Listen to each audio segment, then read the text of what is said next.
Привет на всички, които ни гледат. Понеже така хора ме следят, знаят, че аз споделям нещата свободно.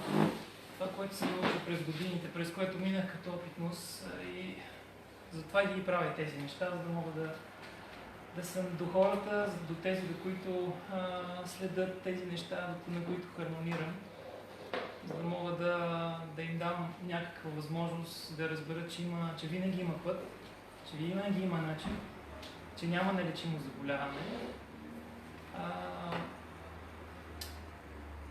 и че всичко си зависи от нас. Нужна е сила, нужна е вяра в нас, нужно е така да се отпуснем и да се насладим на всичко това, което научаваме, разбираме, осъзнаваме. И затова сега реших малко да насоча вниманието към покоя, полето на покоя. Всъщност това, което вярвам, че е основата за изцелението и възстановяването на всички нива на здравето. Тоест, дали ще е физическо, психологическо, психосоматично, емоционално, духовно и така нататък, няма значение.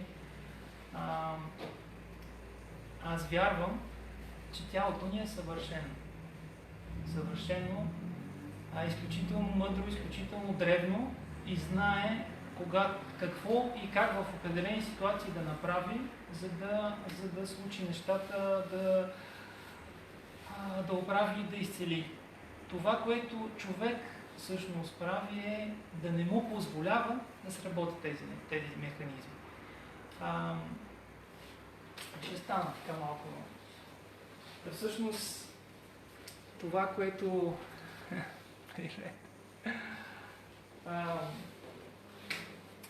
това, което правим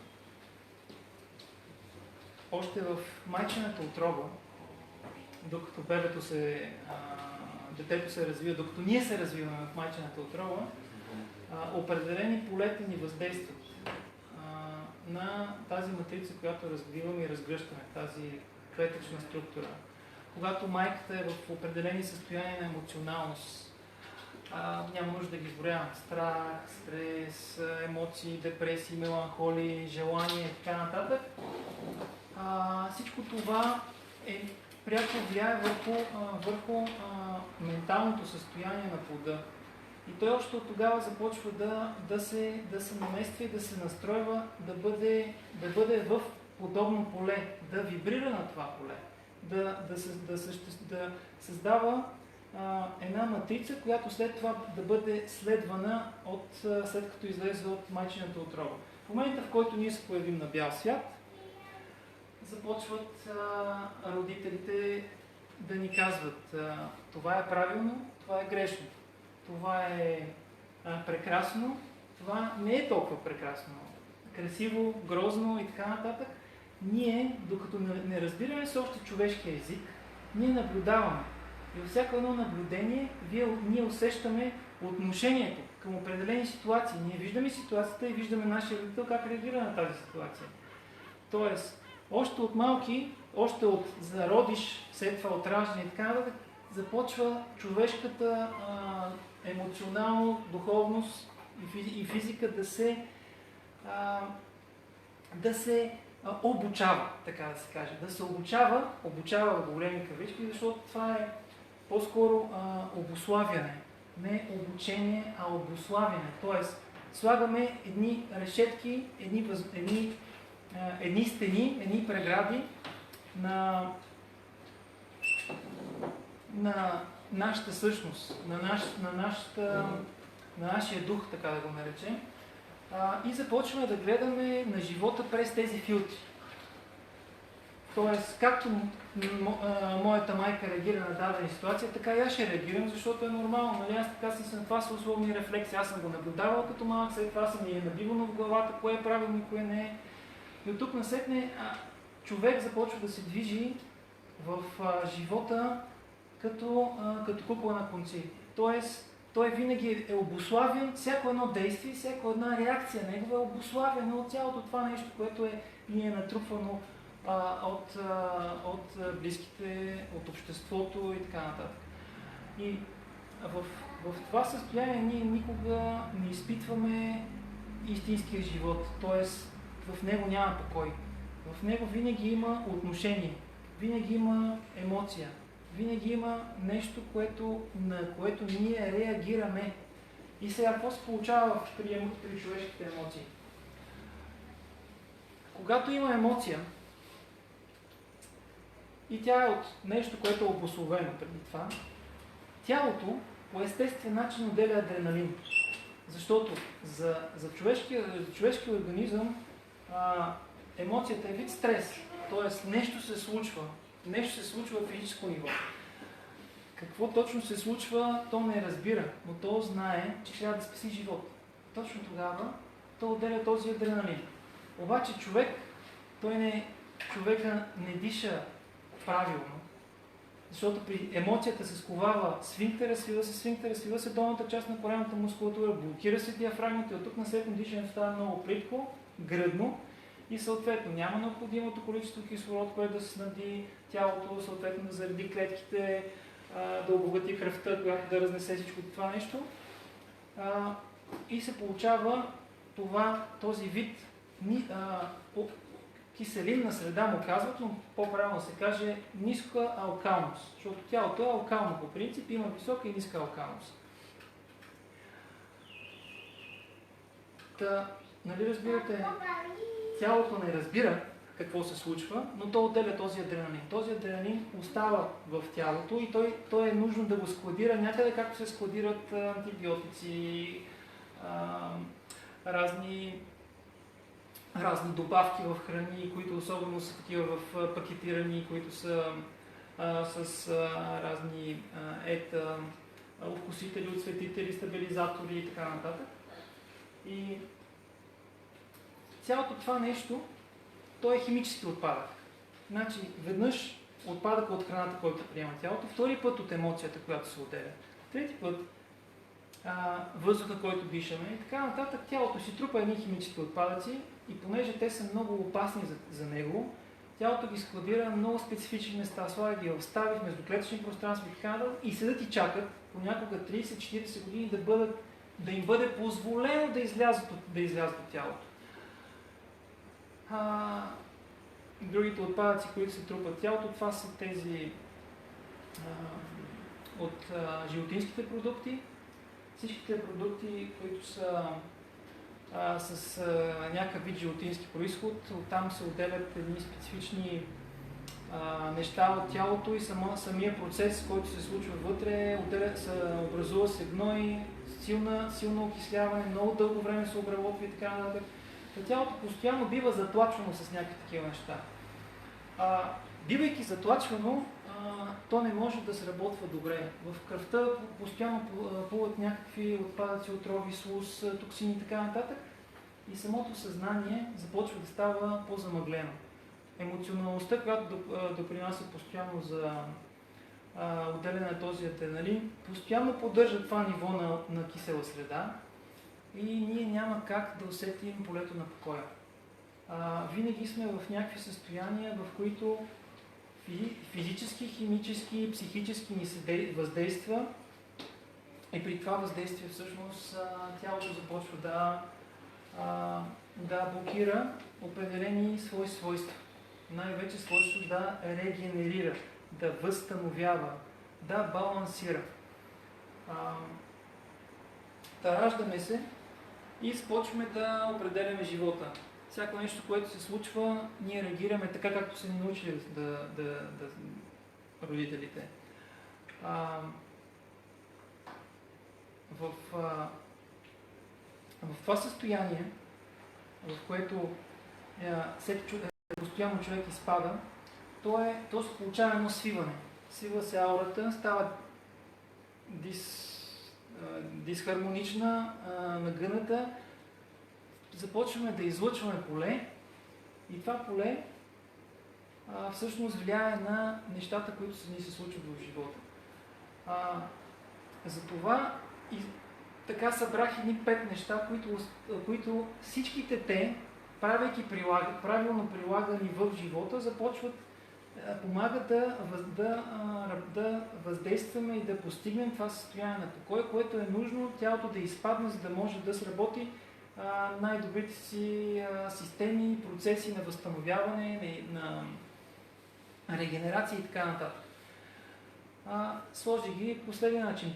Последователността не е важна. Всяко едно нещо работи достатъчно силно и е важно, колкото всички останали. Едното е тази менталност. Тази менталност, в която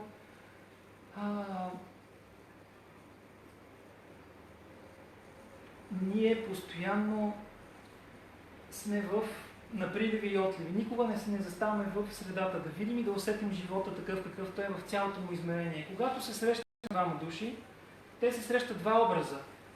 Аз срещам този човек, но го срещам с образа, който съм си създал за него преди това. Или когато срещам наново с някой, ние почваме на база на това, което са ни учили, да формираме образа за дадения човек. Винаги ние действаме между два образа. Единият образ взаимодейства с другия и винаги работим с това да спомена. Ние никога не живеем в настоящето, никога не усещаме човека може да се е променил, да не сме го виждали 2 месеца, той преди 1 месец да е станал тотално различен, да е постигнал някаква коренна промяна в нещо. И това, което правим е ние отново да го видим със стария образ. Тоест никога не виждаме нещата по-новому. Винаги виждаме нещата по-старому, винаги го виждаме обособено, винаги с този филтър. Идеята е да махнем филтъра, да направим тялото и нашата същност свободни. Това нещо се случва чрез от ментална гледна точка, когато започнем да обръщаме внимание на това каква е нашата реакция към определената ситуация, към определения човек. Как ние разговаряме с служителите, с колегите, с семейството, с жена си, с детето си и така нататък. Какво е нашето отношение? Тоест, да постигнем едно такова медитативно ниво, в което медитацията да не е там някъде в някакъв ъгъл, точно определена зона или в някакво точно определено пространство, медитацията да стане начин на живот.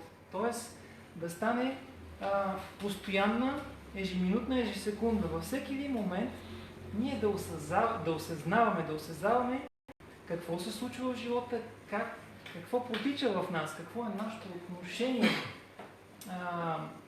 към всяка една ситуация, към всяка една дума, всяка една фраза, всеки един израз.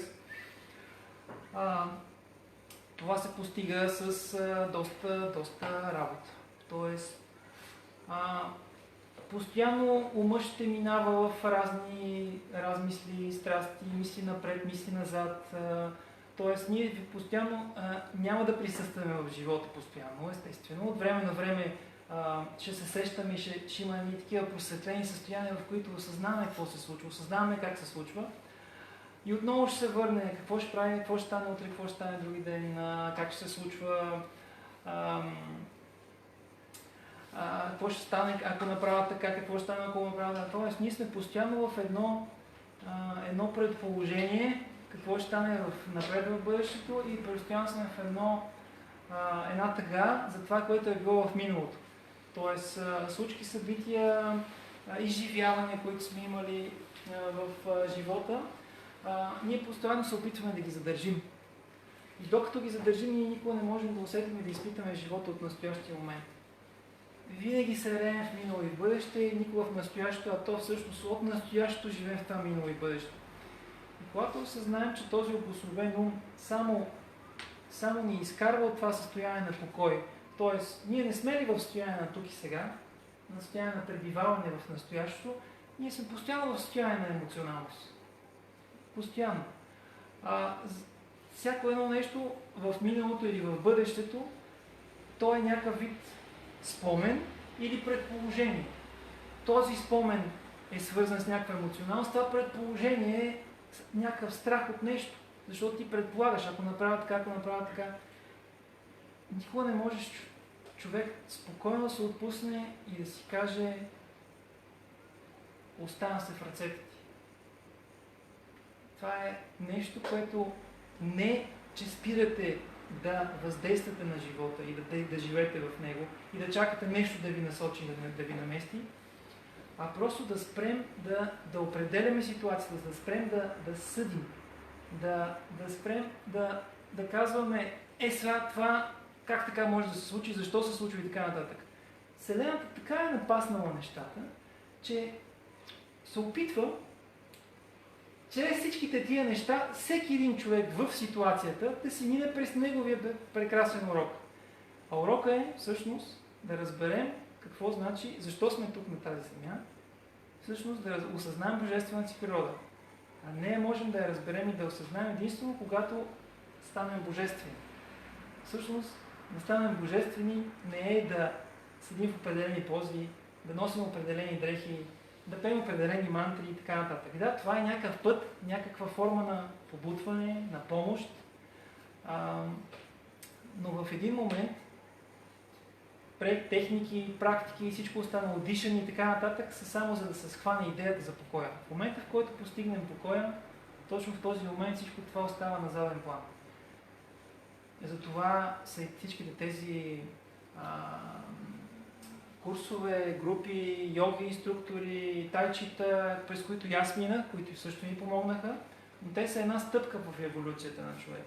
Те са нещо като патерица, като помощен, просто да те побутнат, ти кажеш: ето това е пътя. Всеки си минава през различен период от време. Някой му трябва няколко месеца, някой му трябва няколко години и така нататък, за да може да установи това състояние на осъзнатост. Точно това е състоянието на покоя. Защото когато сме в състояние на осъзнатост, в състояние на присъствие, тогава има пълно приемане. Тогава има пълна свобода, пълно усещане на всичко, което се случва в нашия живот. И тогава, когато има ситуация, ние виждаме ситуацията от всички страни. Не я виждаме само от една страна. Виждаме, че това не е просто една линия. Това е една ръка, има площ, пространство и така нататък. Тоест, в състояние на емоционалност е състояние на неосъзнато, състояние на сънливост.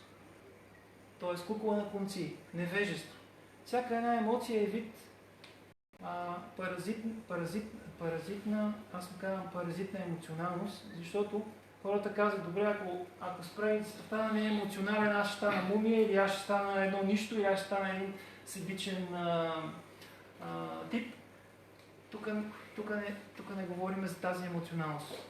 В момента, в който навлезем и започнем да усещаме, да чувстваме това поле на покой, това състояние на тук и сега, на присъствие, на осъзнатост, тогава започваме да разбираме какво е истинската емоционалност.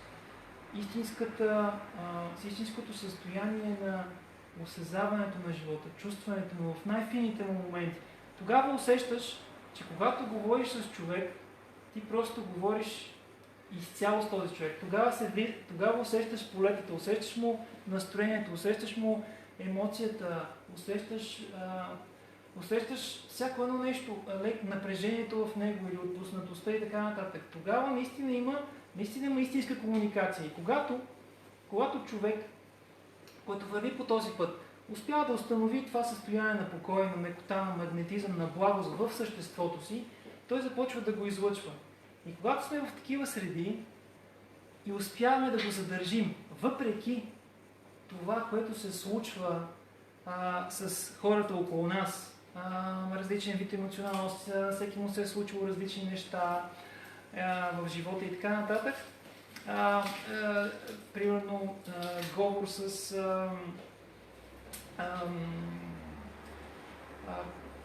по-такъв интензивен говор, напрежение и така нататък, висок тембър.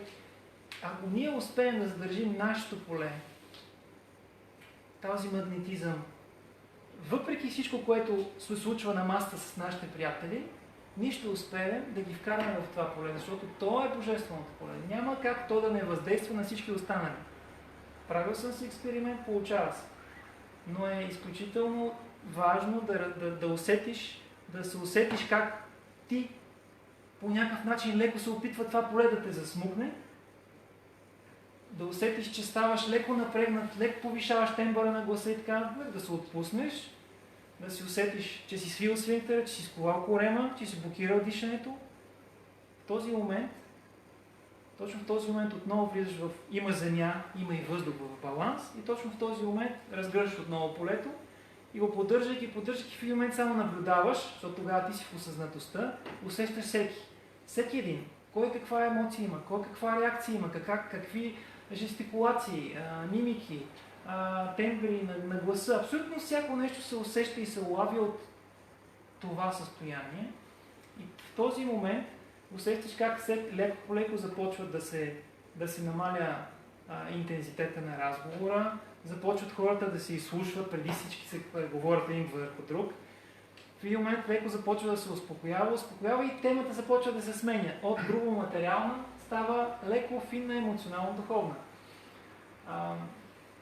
Духовна имам в предвид да чувстваш, да започнеш да разбираш и да питаш как си, какво се случи, как реагира, защо реагира, как да си помогна с това, как да си помогна с това. Тоест, тогава разговорът става конструктивен, става полезен за всички в групата.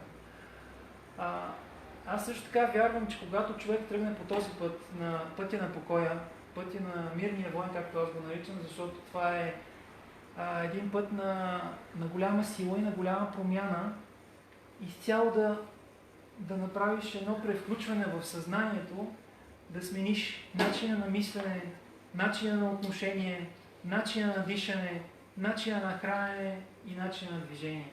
Това обездвижване, което го има в живота ни, ползваме асансьор, вместо да се качваме по стълбите, без значение на кой етаж сме и така нататък.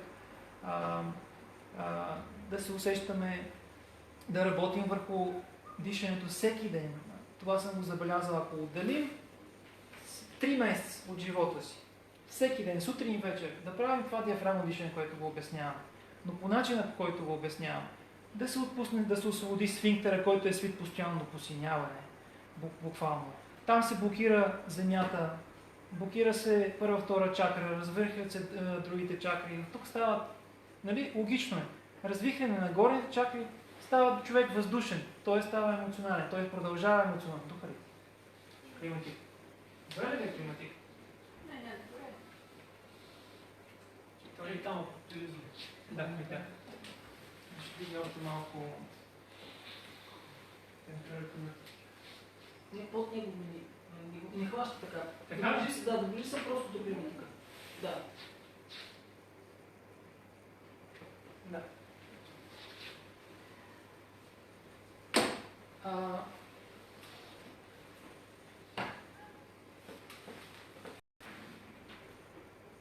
Изключително ценно е да разберем, че във всеки един момент тялото ни дава абсолютно всички необходими симптоми, сигнали и знаци.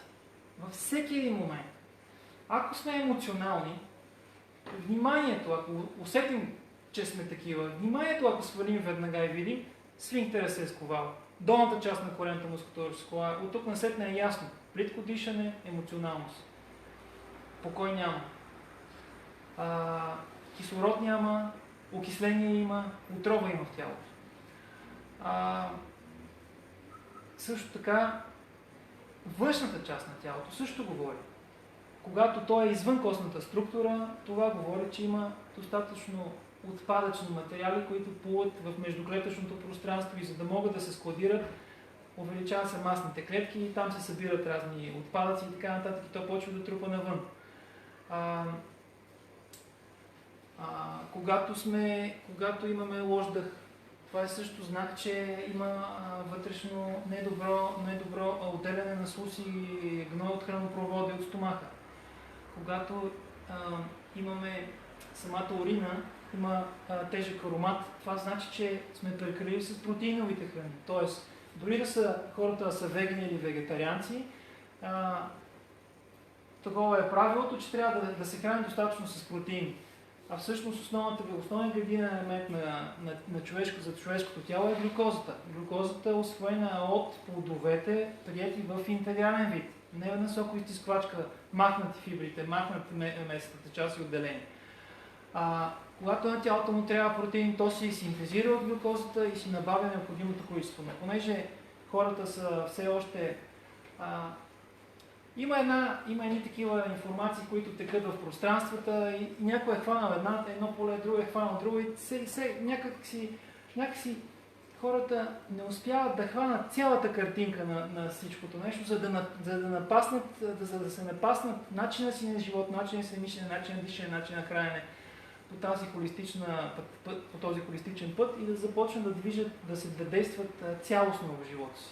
Винаги или ще обърнем внимание само на храненето, или ще ходим само на фитнес или на йога и не знам си какво, или ще обърнем внимание само на дишането, или ще започнем да правим само медитации и така нататък. Но не да обърнем внимание на цялостния процес.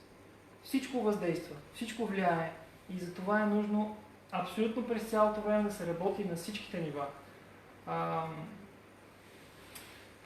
Също така, когато отидем до тоалетна по голяма нужда, начина по който аромата, който отделяме от себе си, също можем да разберем.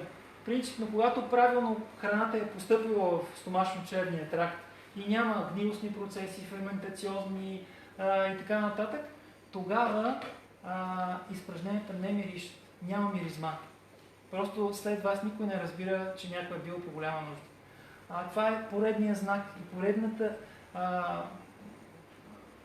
поредният начин, по който ние да разберем дали правилно се храни. Другото нещо, пота. Потим ли се? Много ли се поти? Мобилно ли е потенето? Има ли миризма в пота? Сутрин, езика бял ли е? Има ли налипи? Има ли полипи? Хранопровода. Като станем сутрин, има ли това забелязваме? Като спрях млечните продукти, бяло брашно, бял захар и така нататък, в момента, в който се прибера и примерно ми кажете, ето това е козе сирене от едни хора, които специално за мен го правят, хапвам си 2-3 парченца и на последващия ден веднага отделям смисъл в хранопровода. А преди това го няма. И усещам и лош дъх. Всъщност, искам да ви кажа, че тялото ни е съвършено. И във всеки един момент ни говори. Във всеки един момент. Дъх, език, изпражнения, урина, пот, свиване, стягане на физическо ниво, сфинктер и корем. Постоянно ни говори. Постоянно ни казва какво се случва. Ако пък искаме да разберем и да си направим изследвания, вместо да ходим да даваме скъпи изследвания, просто спираме храната. За ден, 2-3. Препоръчително да е за водичка, за хора, които не са запознати с поста, да не е сух пост, за да не тръгнат прекалено бурни очистителни процеси и да не се откаже човек от тази идея и от тази методика. При 1, 2 или 3 поста на водичка, тялото, там където има затлачвания, запушвания, стягания, има застой, местен застой на някакви отпадъци, органични отпадъци, точно там това място ще започне да боли през този период. Или другия момент, ще ви стане много бързо, дъхът ще стане лош, пота ще стане тежка. Това веднага ни говори за това, че в тялото ни има достатъчно, че има прекалено много отпадък. Когато в първия ден има сърцебиене, главозамайване, световъртеж, тогава това говори за химически буклук в тялото и в кръвта. Адреналин, отпадък, антибиотик, някакъв химикал и така нататък, пестицид, който сме приемали и е затлачен в тялото и седи и чака момент, в който ние да му позволим той да сработи очистителния си процес. Тогава ще разберем, че имаме точно този, че химически отпадък е в кръвопотока за отделяне и за отвеждане от тялото през бъбреци и черен дроб. Когато физиологичен отпадък, той по принцип той си остава като налепи или полипи в червата, тънко дебело черво и така нататък. Самите власинки се заливосват, прави един филм отгоре и съответно няма пълно усвояване. И тогава това, което се случва, е едно затапване, едно бавно извеждане на храната от тялото. И съответно, когато един маркуч или един маркуч, който тече вода, му спрете това, той прави балони някъде, ако не е... И се пука. Точно това прави и тялото. Като спреш отдолу извода на храна да бъде нормален, той съответно тялото започва да расте. Когато не расте и има състояние на сърцебиене, има такива високо кръвно налягане, тогава в това слабо тяло полипите са вътре, по тръвната система. Тръвната система е с атеросклеротични плахи и съответно не може да върви нормално кръвта, създава се това налягане, високо триене и съответно болка. Всъщност при този вид пост няколко дена ние можем да разберем как се движим, какво се случва, докъде сме стигнали и така нататък. Дали имаме нужда някакво по-сериозно от някакъв по-сериозен, но спиране на определени храни и така нататък. За храната е много важно и много просто да се спазват следните прости правила. Лесно да се обработва, лесно да се приема и лесно да се отвежда. Тоест да няма дълго време да ходи, да върви по червата. Такива са храните, които са от природен произход, които не са рафинират или обработват много пъти, за да стигнат до трапезата. Тоест плодове, зеленчуци, семена, ядки и бобови в накиснат, суров, термично обработен вид, без пържене. Бобовите, ядките и семената задължително трябва да минат през накисване. Цел, нали, защо сме през накисване? Веднага ще дойдат разни професори да коментират що маймуната, дали прави това или онова и така нататък. Накисването е нужно, за да се освободи инхибитора, да стартира живот. Тоест, когато земенцето е накиснато дори за 12 часа, напълно достатъчно, една нощ или сутринта да го сложите, вечерта да си го приготвите, то първо освобождава инхибитора и второ създава живот. Тоест тръгват едни биохимични процеси вътре в него, които пък усвоени от нас помагат много добре за силата на тялото, за живинката му, за енергията и така нататък. Бързо се усвоява, лесно, бързо се отвежда и докато отвежда, то гърта, чисти и помага нас по мъчно-чревния тракт. Хора, които имат проблеми с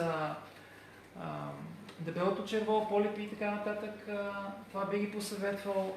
Предимно зелени храни, предимно зеленолистни и семена в различен вид, в салати, примерно чушки пълнени, вместо да ги пълним само с ориз, можем да ги напълним с елда, можем да ги напълним с лимец и така нататък. Има всякакви невероятни неща, само човек да каже, аз съм готов съм на промяната и да напише в интернет постни храни, веган храни или там някакви такива безглутенови храни и така нататък. Веднага ще излезе огромен набор от това. И когато започне да се движи в този път, започне да си купува тези неща, ще започне да забелязва къде са били продавани, къде ги има и така нататък. Ще започне интуитивно да му идва как точно да направи комбинацията между определените храни. Последователността на храната е също важна. Тези храни, които по-трудно се обработват, трябва да постъпват най-последни. Тези, които се обработват по-лесно и по-бързо, трябва да постъпват първи. Тоест последователността трябва да е най-лесно обработваемите и след това по-трудно обработваемите. Тоест, плодовете, водата, естествено течностите са първи, след това са плодовете, зеленчуците, семената, ядките и готвенето. Като последователност. Тогава по естествен начин едното ще се обработи бързо, следващото и така нататък и ще даде време на всички останали след няколко часа, когато има следващото хранене и така нататък, процесът да е абсолютно лек, внимателен и без натоварване на организма. Т.е. той да не отделя прекалено много енергия да се справя с всичките тези неща и тогава тази енергия се отделя за изцелителните процеси. Това, което трябва да се избягва като храна задължително при хора с по-такива напреднали патологии, това са животинските продукти, меса, млечни, риби, яйца и така нататък. Бялото брашно, банички, кифли, понички и така нататък, бяла захар, всичко, което е рафинирано всъщност. Забравих да ви кажа за бобовите, освен, че при накисване боба специално трябва да бъде накисан повече от 24 часа. При него инхибитора се отделя след 24, чак тогава го разкупва и му позволява да стартира биохимичните си процеси самото зрънце. Идеята е, че освен храната ще е лека и начинът, по който я приемаме, докато се храним, да се храним с едно от състояние на удоволствие. Т.е. да чувстваме храната в устата. Хубаво да се сдъвче, докато стане на смути. Аз това го давах това смути и го препоръчвам на хора с по-напреднали патологии, защото не вярвам, че те биха се сетили, биха сработили този механизъм веднага. Иначе препоръчително е всичко, което го правите на смути, по принцип да го сдъвчете. Но ако, примерно, някои от зъбите не са добре дъвкателни зъби и така нататък, по-добре е да го ползвате смутито, но и него трябва да има дъвкателен процес, т.е. да има услюнчване, още храносмилателният процес да стартира още в устата. След това да мине през хранопровода и да се постъпи в стомаха в по-лек, по-готов вид и той по-малко енергия да сработи, за да усвои, да обработи, да пусне нататък към тънкото черво, да се усвои всичко необходимо, като микроелементи и така нататък. Тоест, докато се храним, чувстваме, осъзнаваме, осъзнаваме. Тоест, отново говорим за покой. Дори в храната. Ние сме тук и сега, в тази храна, усещаме я, чувстваме я, присъстваме в нея. Тоест, ние ставаме част от храната, част от този аромат, от този вкус. Тогава рецепторите се обострят и тялото е в покой. Значи, чрез храната отново стигаме до покоя. Освен чрез наблюдението и начина на наблюдението й. Когато за храната друго да споделя, начинът на постъпване повече от 90% вероятно от болестите се дължат на това, че втория мозък, стомашно-чревният тракт, не работи добре. Затова е важно, важно е наистина дълбоко да разберем колко е ценно да се справим с умчето на моменти, когато ни казва хъпни си това, вкуси онова и така нататък. В началото ще има определено много така борба вътрешна със себе си. Как можеш да спреш това, то е толкова вкусно, то е толкова ценно, но трябва да е много внимателен този преход, за да не бъде прекалено остър и т.е. вие да изпитвате дискомфорт и да сте в емоционално състояние от това, че всъщност не се храните с това, което искате. Тоест, спирането на определена храна да ви вкара в емоционалност, т.е. да ви вкара в отделяне на адреналин, в окисление, в свиване на сфинктер, корем и така нататък, спиране на дишането. Затова и нужно е дълбоко разбиране, нужно е лекичко внимателно да се подходи, балансирано да се намалят едните неща, да се увеличават другите неща и в един момент просто ще видите с времето, просто ще влизате в определени магазини и ще кажете, ама аз тук няма какво да взема, просто освен водичка или ако има някакво повече евентуално. В момента, в който се стигне до хубаво изчистване на тялото и на съзнанието, дори да приемаме някакви храни от плодовете и зеленчуци, които са с пестициди, пестицида просто влиза и излиза чрез урината. Не се задържа. минава през бъбреците и излиза навън. Той тогава спира да ни въздейства. Затова, нали, повечето хора казват, добре, ти, нали, нещо такова, ама тези неща, които са в пестицидите и хербицидите и така, които са в тези храни, които консумираш, това е обяснението. Когато си в баланс, когато си в хармонията, когато си в единението с този всемир, тогава просто всички тези неща на ментално и на физическо ниво те просто влизат и излизат или просто не те докосват. Когато си в състояние на покой, ти си като мъглата. Мъглата я виждаш, мислиш, че я има, мислиш, че можеш да я хванеш, но не можеш. Тя просто е неуловима. Това всъщност е хубаво да бъде постигнато чрез тези всичките методики, да стигне до това състояние на покой, в което всичко, което се случва, събития, случки, думи, изрази, неща в живота, да има едно дълбоко вътрешно разбиране и приемане. Едно олекотяване и омекване, и в това олекотяване и омекване ние ставаме цялостни. И в тази цялостност се получава тази божественост. Тоест, както сега в момента е създадена тази Земя, звездите, планетите, космоса, вселените и така нататък, и всичко съществува в едно поле, ние просто ставаме това поле. Започваме да хармонираме на това поле, започваме да излъчваме това поле. И когато започваме да излъчваме това поле, тогава започваме да моделираме физическия свят. Той просто се случва по един прост и естествен начин. И когато ние имаме желание да постигнем нещо, или то не е точно желание на обусловения ум, а имаме нужда да случим нещо в живота си. И да кажем, имам нужда от кола. Достатъчно вървях пеша.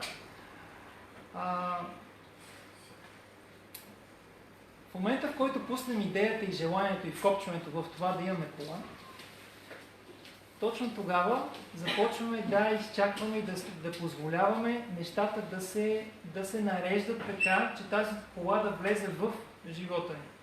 Да, живеем в материален свят. Този материален свят ние имаме материално тяло. Не трябва да ги отричаме. Тоест, аз съм създаден тук. Аз съм се появил на този свят, в това тяло, на тази земя.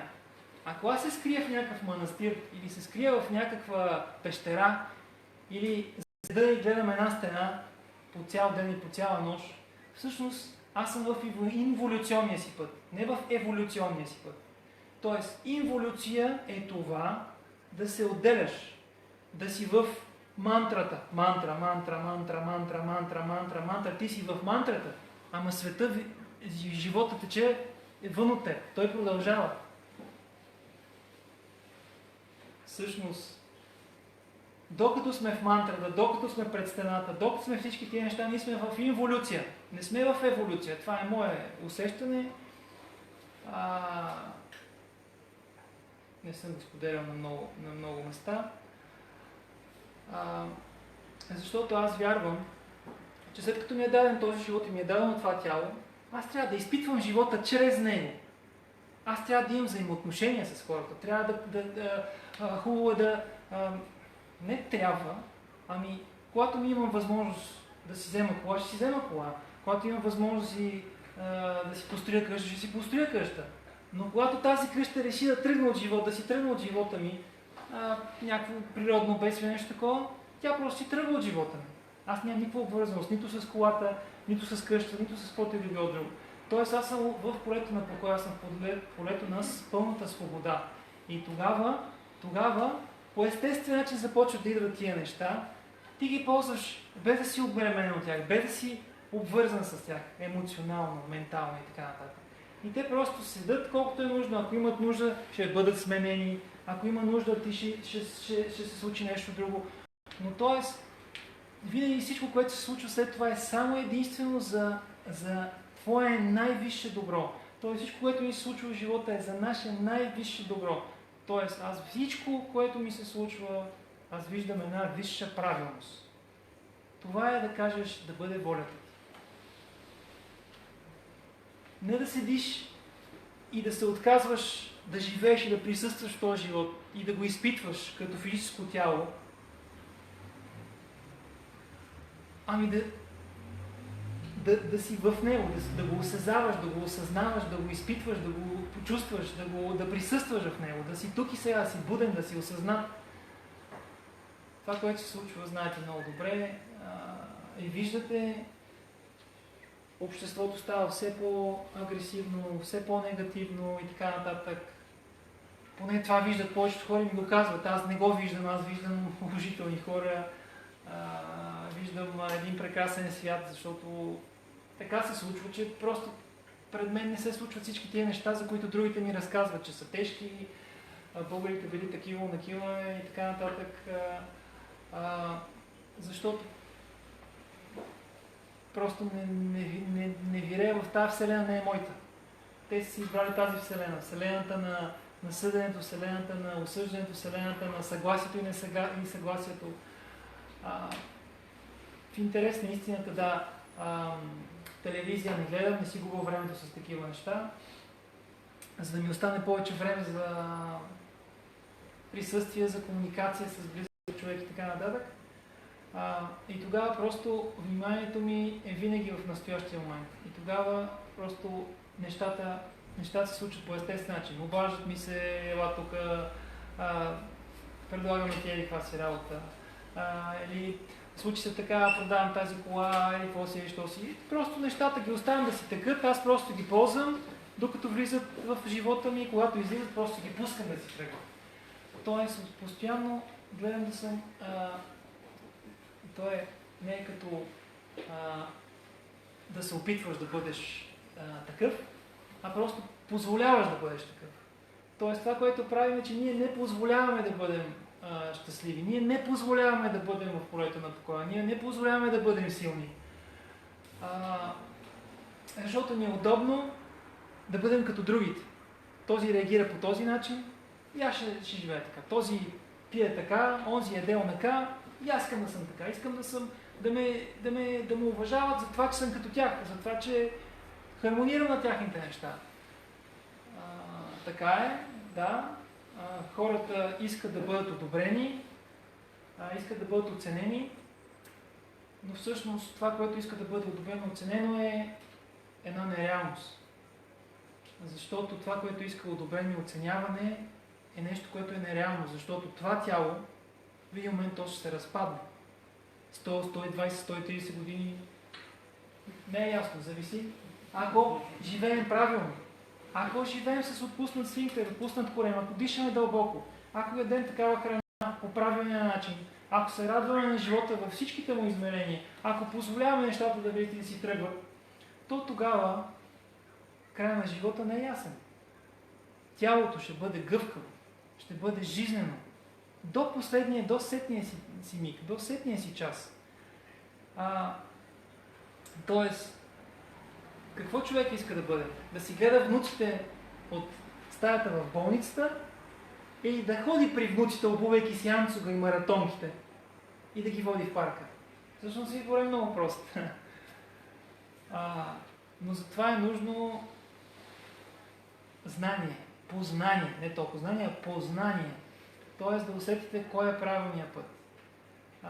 Да разберете, да осъзнаете, да видите, да провидите, най-накрая да разберете, че това тяло не е в баланса си. Този ум не е в баланса си. Цялата тая реакция, цялото това поле, което създаваме, не е в хармония. Всичко е лашкане наляво, надясно, наляво, надясно и така нататък.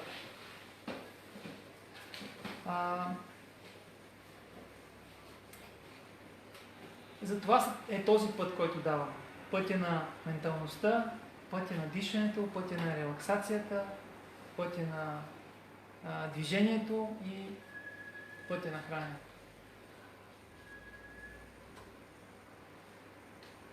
Дишането. Дишането е много ценно нещо да го осъзнаем и да го разберем. Тоест, то е нещо, което ни показва във всеки един момент в какво състояние се намира тялото. Дали е стегнато, свито, притеснено и така нататък. Дали има емоционалност. Дишането релаксира, балансира, освобождава, влиза, вкарва в покой. Дишането вкарва в състояние на осъзнатост. То спомага развихрането и развъртането на всички чакри. Ако ние започнем да работим чакра по чакра, с някакви видове практики, не изцяло да подкрепим процеса, а чакричка по чакричка, ментално да работим върху всеки един.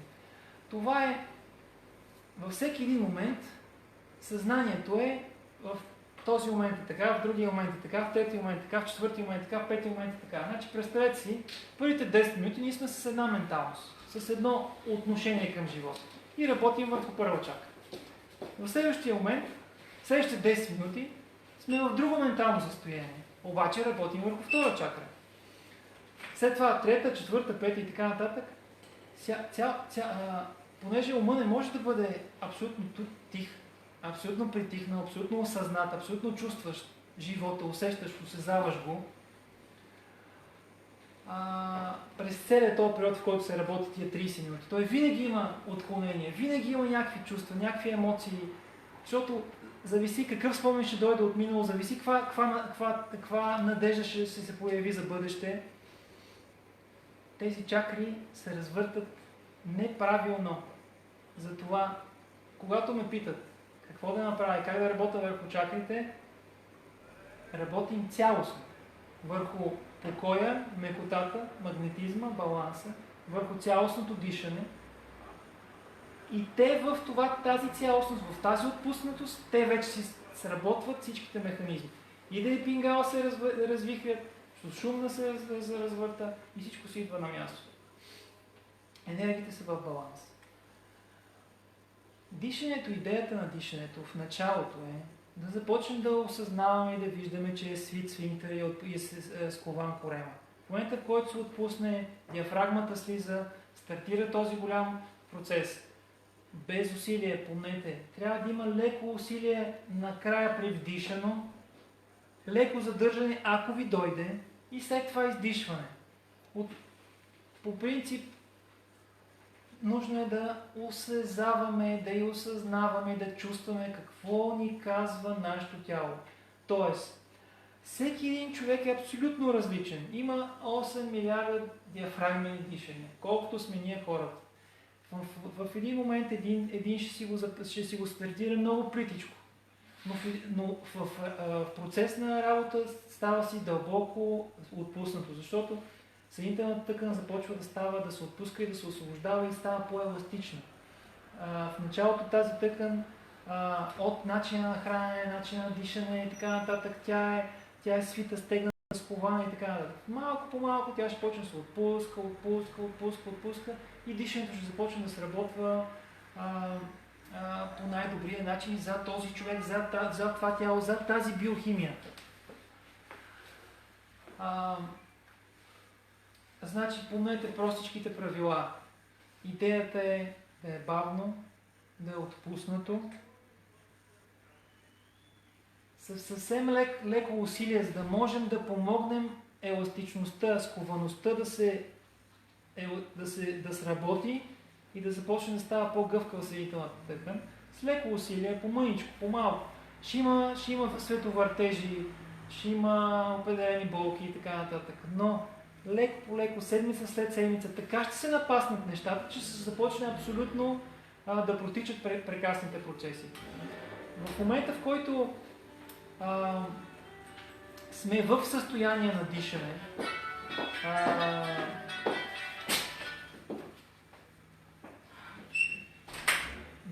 в момента, в който сме в състояние на дишане, вниманието е в самото дишане. То е долу. Сфинктер е отпуснат леко и нежно. От кръста надолу трябва да чувстваме лекота, нежност, свобода, отпуснатост. Дишането винаги корема води. И при вдишано, и при издишване. Корема тегли гърдите, след това прибира обратно, изтегля отново гърдите, прибира на обратно при издишване. Вниманието е в този процес. Отпуснатост, дишане, релаксация, дишане. Самото дишане ще ви доведе накрая в състояние на отпускане, релаксация, окислородяване, жизненост и така нататък. По естествен начин дишането е нужно да ви сработи релаксирането, отпуснатостта. По естествен начин ще стане, ще го усетите. Процес на време, в началото ще е трудно, може би първия месец да не успяте да стигне до това отпускане, тази релаксация, но леко по леко, малко по малко, без отказване, продължаване, както казах, 2 пъти на ден, сутрин и вечер по 30 минутки. Просто в момента, в който успеете да стигнете до това състояние на релаксация, започнете да осъзнавате, да чувствате дишането като процес, като вие вече ставате самия процес. Вече няма мисли напред и назад, минало и бъдеще, а осъзнато чувствате и осъзнавате самото дишане. В този момент вниманието отива нагоре в погледа. Затваряте очи, поглеждате напред към хоризонта през клепачите. И там погледът трябва да е абсолютно спокоен, напред през клепачите напред, отвъд тъмнината. Ще видите, че е светличко. В началото очите ще блуждаят, ще играят и така нататък. Но в момента, в който се установят, тогава тези тела, за които всеки говори, че има на брой тела, ментално, емоционално, духовно, етерно, няма значение какви са, къде са, на какво разстояние са едно от друго и така нататък. Тогава всичко това ще бъде в центъра си, в баланса си. Дишане, погледа, отпуснатостта, т.е. състоянието на покоя и състоянието на центриране на всички тези нива в център, в един единствен център. В момента, в който свикнете и сработите дишането, ще забележите, че след този определен период от време, примерно 3 месеца да речем, в момента, в който сте напрегнат от работа, нещо се случва и така нататък, само се отделяте за секунда някъде, сядате или оставате, усещате, усамотявате се за секундичка, в момента, в който отпуснете сфинктера и корема, в момента, в който вдишате и издишате, точно в този момент влизате в полето на покоя. Защото вие преди това сте го работили, то е станало навик. В началото ще бъде чак след 300 минута, може би в началото няма да стане и първите 2 месеца, въобще да не го, 2 седмици, въобще да не го усетите. Но леко по леко ще започнете да усещате и да развивате това поле, да го развивате, да го установявате все повече и повече, все повече и повече. И в момента, в който наистина влезете в процеса и усетите и осъзнаете това състояние, точно в този момент, точно в такива моменти, в които някак си ви е грабнал живота, завихрил ви е наляво и надясно, усещаш се какво се случва, сядаш си някъде, затваряш очи, отпускаш, вдишваш, погледа напред. Точно в този момент влизате в това поле. Не е нужно да се ходи където и да било, да правиш каквото и да било, да чакаш седмици и месеци да излезеш от това състояние на депресия, на напрежение, на меланхолия и така нататък. То просто се случва веднага. Но това е път. Това е нещо, което трябва да му бъде обърнато внимание и да бъде сработвано с времето. Дишането също така, това, което прави, е да масажира. Да масажира точно тази коремна област и помага на перисталтиката да сработва. Тоест, да няма задържане. Това си представете дишането предко-долу, тук е една скованост. Какво кара този отпадък, който вече не е нужен на тялото и не може да бъде усвоен, да слезе надолу? Какво го кара? Тоест, следващото, което вкараме отгоре, то да натисне. Реално. А си представете сега, когато наистина обърнете внимание и това дишане в един момент стане естествен начин на живот. Тоест, това, което сме имали като бебета, диафрагмното дишане, след това сме го забравили от сковаването, свиването и плиткото дишане от всичките емоции, които изпитваме в живота. Какво пречи? Какво се случва? Тоест, идеята на цялото това нещо е в един момент да забравим за дишането, да спрем да го практикуваме, защото то става част от нас. В ежедневието започваме да го случваме това нещо. Спокойно то си диша. Тогава си имаме добра перисталтика, имаме си нужния кислород, имаме си нужния баланс, имаме си нужното зареждане с енергия от въздуха, праната. Това е основното нещо, което зарежда тялото. Ако си мислите, че само с тази храна се храните, няма. Много се лъжат хората. Ако си мислите, особено с тази, която много хора не ядат въобще плодове, зеленчуци и семена, ядки, т.е. нещо, което е синтезирано от слънце, земя, въздух и така нататък и е създадено от природата. Хранят се постоянно с нещо или убито, или много пъти обработено и така нататък.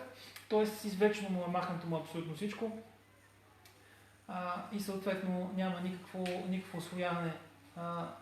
Там има само едно затлачване, блокиране и от тук насетне започва в един момент тялото, понеже е съвършено, търси си винаги начините, сработва някакви болестни процеси, които болест се наричат, всичко, което се опитва да излезе от тялото и започва вече съответно покажа, задръстването, затлачването и така нататък. И тялото вместо да живее 120, 130, 140 години, то живее 60, 65, 70, максимум 80 години, като сега 80 години живеят тези хора, които са живяли в една чиста среда, на чист въздух, на чиста храна, на чиста вода, на ниска радиация. В момента във всеки един апартамент ще си видите, че може да хванете поне 12-15 wireless-а, да не говорим за кабелните оператори, за GPS и така нататък.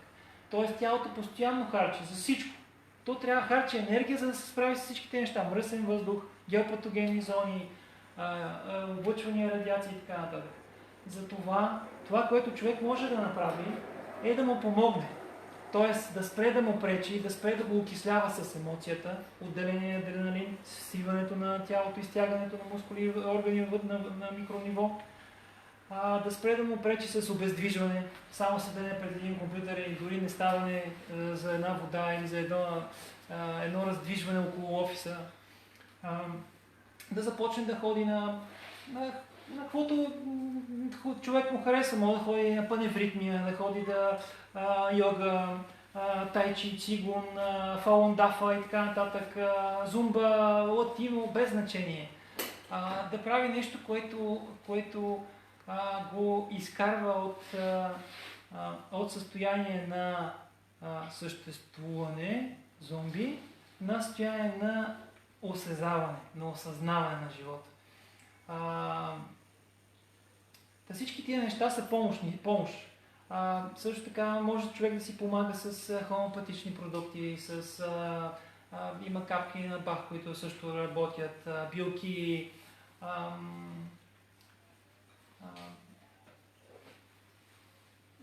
добавки, там не знам как, тези добавки са малко по-така скептичен, защото когато кажем на тялото, че трябва да се приема някакъв витамин, т.е. ние казваме подсъзнателно, значи това тяло е несъвършено, то не може да го синтезира този витамин и аз трябва да му го дам специално.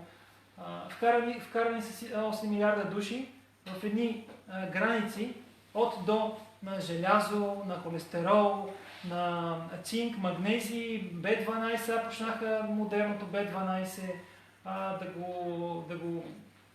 защото просто другите неща взеха да не им се обръща толкова внимание. И постоянно хората се опитват да убедят другите хора, или поне тези, които произвеждат тези продукти, да убедят другите хора, че тялото е несъвършено, то не може да се синтезира тези неща. Ние трябва да му ги привнесем отвън. По какъв начин? Орално, с инжекции и така нататък. А всъщност, когато ние позволим от полето на покоя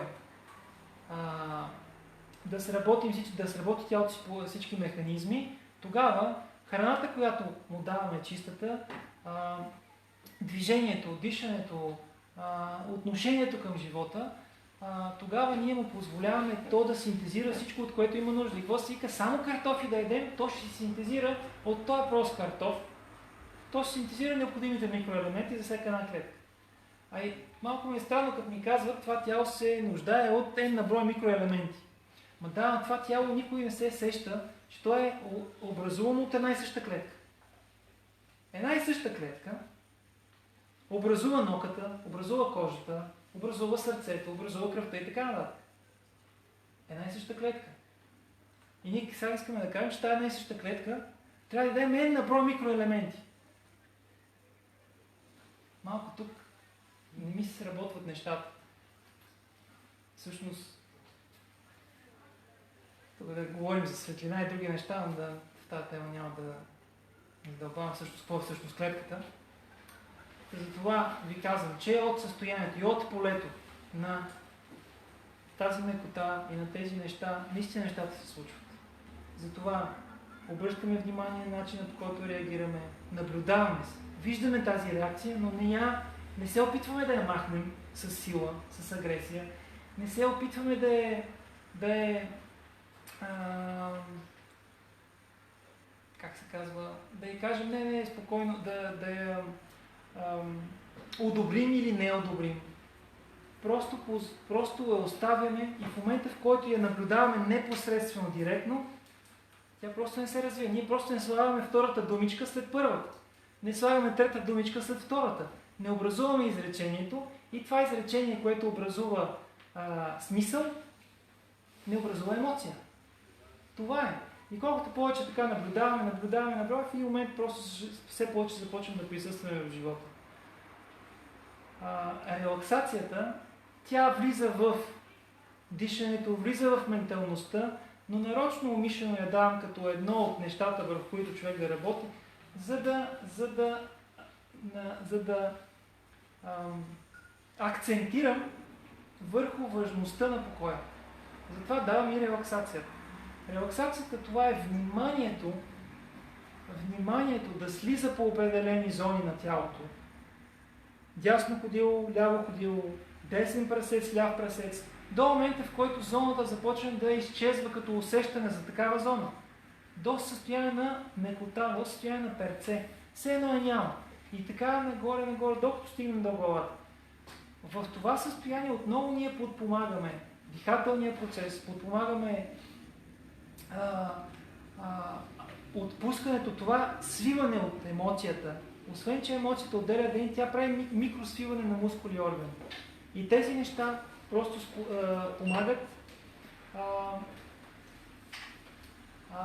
всичко, помагат това нещо да сработи най-добрите си механизми тялото.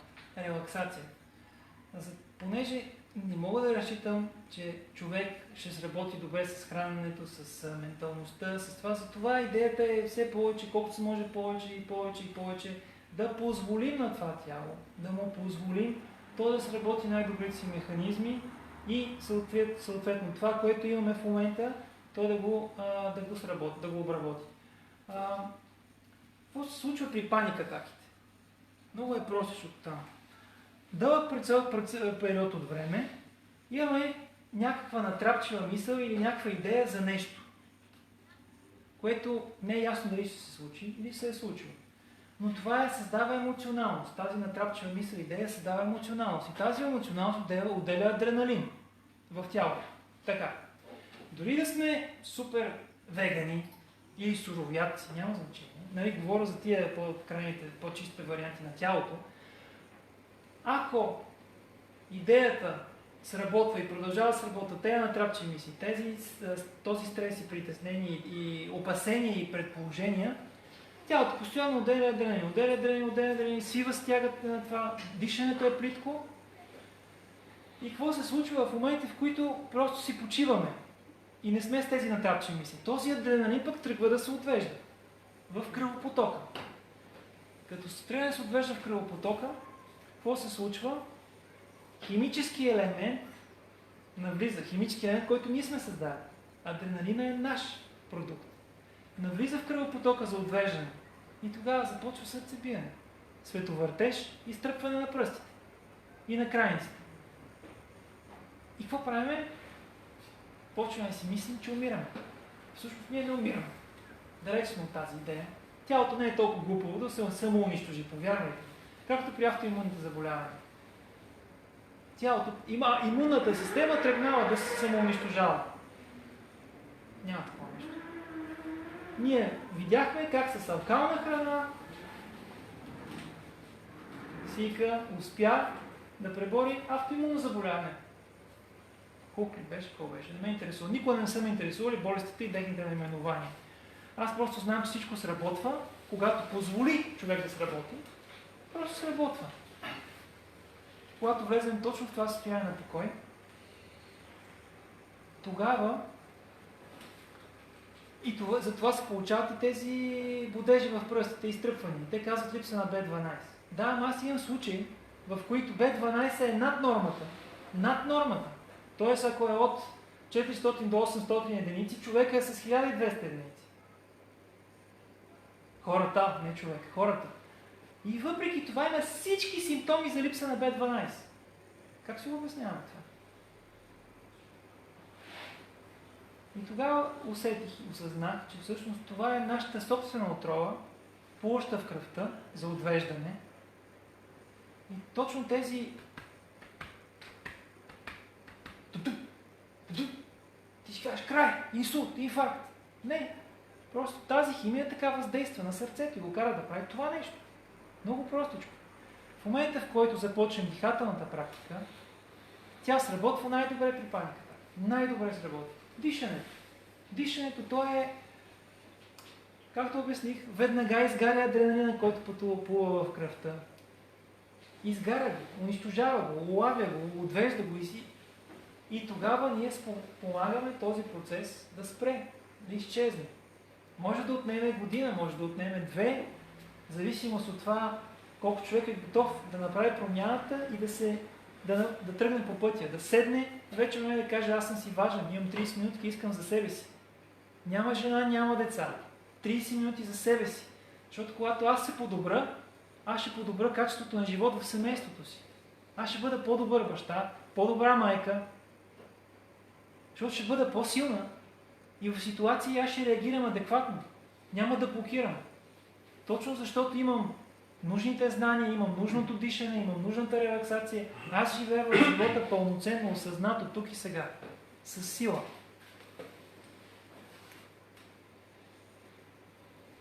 При множествената склероза, МС, както го наричате, или аз както виждам, МС, там пък е подобно нещо. Отново винаги тя се отключва от дълбока, тежка емоция. Дълбока емоция. Без да искаш нещо се случва, убиваш човек или тежки изпити или така нататък и зависимост от това колко е добър човек, чист, емоционален и така нататък, сработва го това нещо, започва да цикли и блокира нервните окончания. Затлачва, задържа, блокира и започва тялото да не се. Това е точно това.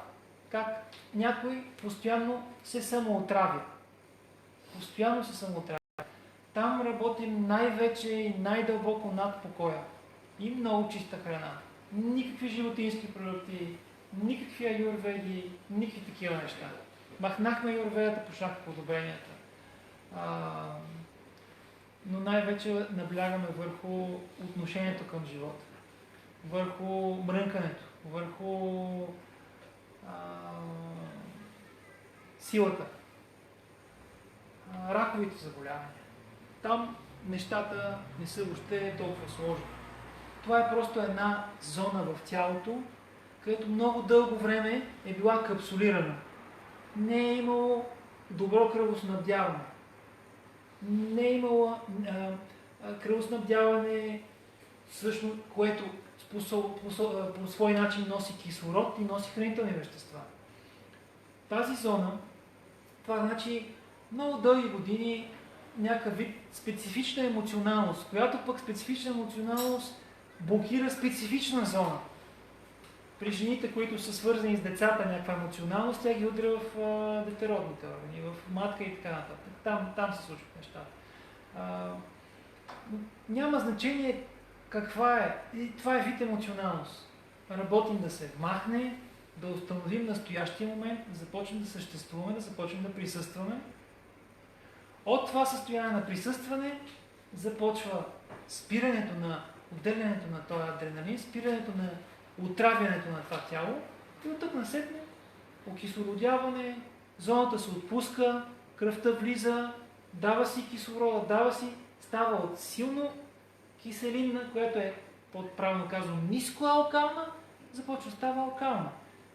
Веднага се блокира зоната, капсулира се и леко по леко почва да се изпишква и така нататък. Или има и такива случаи, в които прави си дупчица в тялото и започва да изтича. Гной, слус, много тежко мирише и така нататък. Много е важно да проявим сила, буквално храброст, да минем през този процес на, не може да си представите това, за да отвори тялото дупка и да почне да изтича нещо от него. То държи температура, за да не позволява микроорганизми да влизат през този отвор. Това е директен отвор. Директен отвор навън. Просто се движим за зоната, чистим я и така нататък и просто търпим, докато това нещо не се изтече и не се затвори. Много е неприятен момент, много тежки миризми се отделят, температури, болки, свързани, дърпани и така нататък, но това е начинът, по който живота иска да бъде запазен. Тоест, тялото е съвършено, както казах, и само се изкарва всичко. Дори по този начин. В зависимост от това, къде в каква зона е, предимно при гърдата се получават тези моменти, на отваряне на дупки и изтичане. На другите зони просто се капсулира и леко по леко се отвежда. Но най-важното нещо е отново никакъв стрес. Има ли стрес, има ли емоция, всичко сработва. Сковаване, свиване, недобро храносмилане. Въобще цялото нещо е невързано. Затова ви казвам, много е важно холистично да се хване тялото. Холистично да се хване процеса. Не можем да разчитаме само на физическата част. Трябва да обърнем внимание на емоционално, психическа, духовна и без значение каква. Нарича се духовна, за да отново да хванат хората в едни други русла. Аз съм духовен, ти не си, и да дигнеш пък духовното его. Тая дума духовност, Велик Кришнамурти я казва, тази мръсна дума духовност. Защото отново отделя хората. Не е важно каква религия изповядваме, какъв пол сме, каква националност сме и така нататък. Преди всичко ние сме хора. Преди всичко ние сме хора и преди всичко ние сме божествени същества. Но тази божественост можем да я проявим само от полето на покоя и от нищо друго. Полето на покоя, в което там всичко потенциал е безкрайен. Тогава ние сме тези, които наместваме и творим и създаваме. Дали това тяло, колко ще живее, как ще живее, какво качество на живот ще имаме. Нещата, които ни се случват в живота, взаимоотношенията между близки, на работа, колеги и така нататък. Просто ние по друг начин започваме да вибрираме, да излъчваме. Друго поле започваме да излъчваме. Думата вибрация е малко така странна. Не вибрираме всъщност, това е едно финно поле, което е и магнетизъм. Тоест от състояние на електричество започваме леко по леко да се приближаваме към състояние на магнетизъм. Да разберете, от това състояние, от това поле на покой, там е тази любов, за която всички религии говорят. По любовта не защото, въпреки нещо, а любовта въпреки всичко, не заради нещо обичам някой или нещо, ами въпреки него. Тоест, това е едно състояние на същността. То не е отношение към. Разбирайте, не е нещо целенасочено към нещо.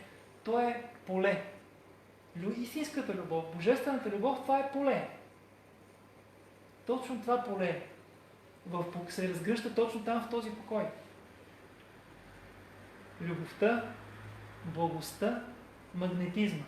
И тогава се чудиш защо хората, ти си със същата фигура, Или ако е била пълна, тя се смалява, или ако е била прекалено слаба, тя си влиза точно по костната структура. Въпреки това състояние, хората ти казват, ставам си по-красив и така нататък. Ами, точно това е. Има достатъчно тороидалното поле на човек се е разгърнал в пълния си потенциал. Не е блокирана земята, не е само въздух, има въздух и земя в баланс, има пълна хармония между всичките биохимични и енергийни процеси. И от тук насетне ние сме просто като пътеводна светлина. Тоест, хората не разбират защо, но в това поле се чувстват мекичко, приспива им се, чувстват се сигурни, чувстват се уверени, чувстват се силни и така нататък. Всеки може да разгърне това поле. Всеки един от нас. Тоест, щом е човек, той носи в себе си тези възможности. Изцелителни, възстановителни, регенеративни, излъчващи и така нататък. Просто трябва да обърнем внимание на себе си и вниманието не е да е само навътре, трябва да се обърнем навътре. Не, вниманието е навътре и навън, то е абсолютно навсякъде. Тогава е божествеността. Ако ние обърнем вниманието само навътре, тогава ставаме, отново влизаме в инволюционния процес. Тоест ние сме само вътре, а какво се случва вън? Ма кой си ти вътре? Не знам, така са ни казали, навътре, така. А всъщност губим вън. Вън и вътре, навсякъде сме. Някои приятели ни казват, нали, ти говориш, те неща много трудно се разбират. Аз мисля, че трябва да това, което тече и тези хора, които ме следват във Фейсбук и хармонират на това, на което говоря, трябва да дам цялата истина. Не може с едни хора да говоря само едни неща, а пък с други да говорят само други неща. Когато давам всичко. Цялостно. Безрезервно. Това е моето усещане, моята истина. Виждам я, че работи по прекрасен начин, не само върху мен и върху другите. Само когато ми кажат какво става, какво си помисля, това се случва. Започнал си да моделираш полето. Чрез полето си започна да моделираш живот. Да всъщност наблюдаваме какво се случва и как реагираме, усещаме как комуникираме с хората, осъзнаваме живота, дишаме, обръщаме внимание на дишането, докато не стане естествен процес, диафрагмения. До тогава дишаме. В момента, в който не сме в състояние на дишане, излизаме и сме някъде навън, след приятели се разговаря, отвър пак започваме вниманието за секунда само слиза, да видим диша ли тук, но да не е фикс идея. Това е много важно, да не е фикс идея. Леко по леко то ще се случи. Леко по леко то в един момент ще бъде само в тези 30 минутки сутрин и вечер, но след това то ще започне да присъства и в ежедневието. Просто вие съвсем спокойно ще свалите вниманието, ще видите, че са стегнати и свили, отпускате си диафрагмата и продължавате. После в един момент, пак след 1 час или след 2 часа или след половин час, отново леко внимателно сваляте, проверявате, отново отпускате, отново си продължавате да си работите. Тогава вие започвате да влизате наистина в живота. Тогава наистина започвате да разбирате, че всъщност до сега не сте живяли. Наистина ще осъзнаете и ще усетите, че до този момент вие не сте живяли. Вие не сте живяли живота. Живота ви е живял вас. Релаксацията. Всеки път преди лягане, като си легнеш, отпусни се, направи си лекичко внимателно, си отпусни вниманието да слезе, да преходи нещата, да осъзнае всичко, което е звуци, шум, тялото, мирис, всичко да усети, да отпусне, да осъзнае цялостно живота и да си потънете в съня. Движението. Когато правите йога, вие не правите движението, вие не правите физическото упражнение. Вие се сливате с него. Това е важно, да няма механизъм, да няма механично движение на ръката или това се е правилно, това се прави така, а не така. Всеки да си усети начина, по който да го направи. Тоест, добрият учител и добрият преподавател предава полето, излъчването, състоянието, а не самото движение. Тоест, чрез движението, ако преподавателът е в състоянието, той ще вкара всичките хора в това състояние. Това са истинските преподаватели, които не преподават движения, а преподават състояние. По-скоро предават състояние. Вкарват всички хора в тяхното състояние. Това състояние на мекота, на нежност, на хармония, на покой. Това е всъщност истинския преподавател. Когато някой ви говори за хранене и е с наднормално тегло, със сигурност има някакви ловки в тази информация. Просто нека да хвърля и тази бомба. Ако искате да бъдете водачи и лидери на хората, нека това, което говорите,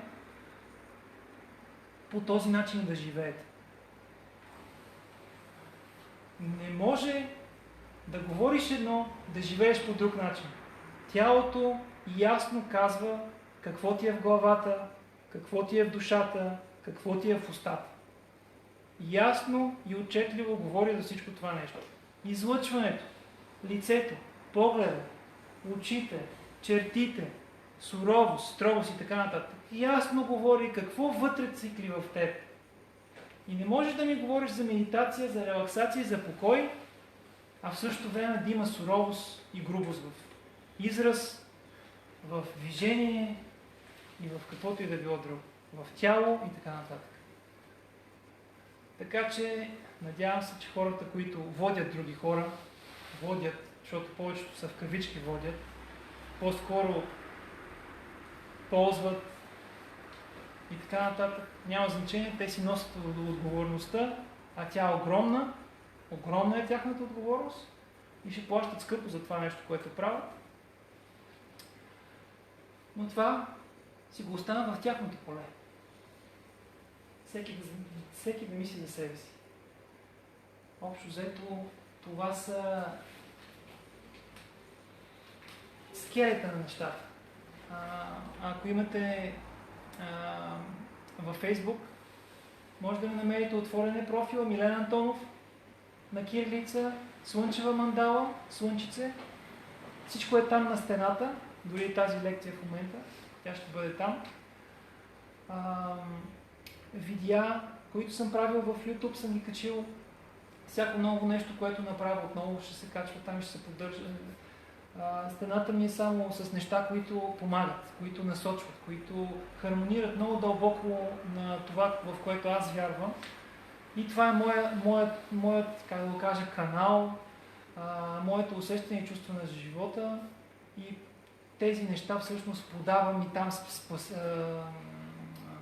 споделям с хората.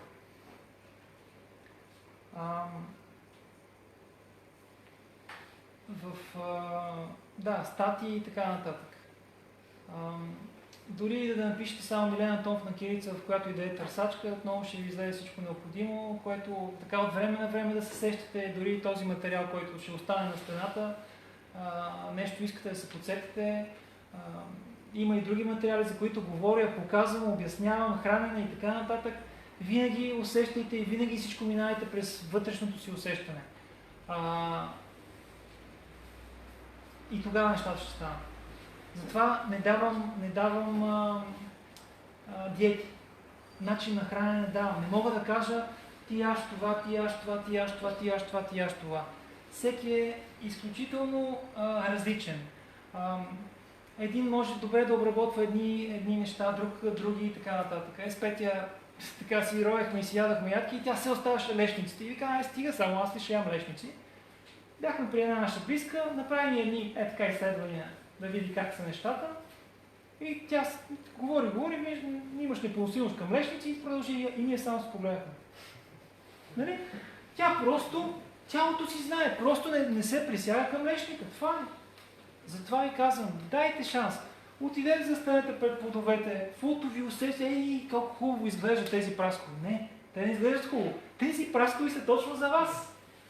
Това е. И има шанс за всичко, във всичко, по всякакъв начин. Тялото е невероятно. Просто трябва да му дадем шанс.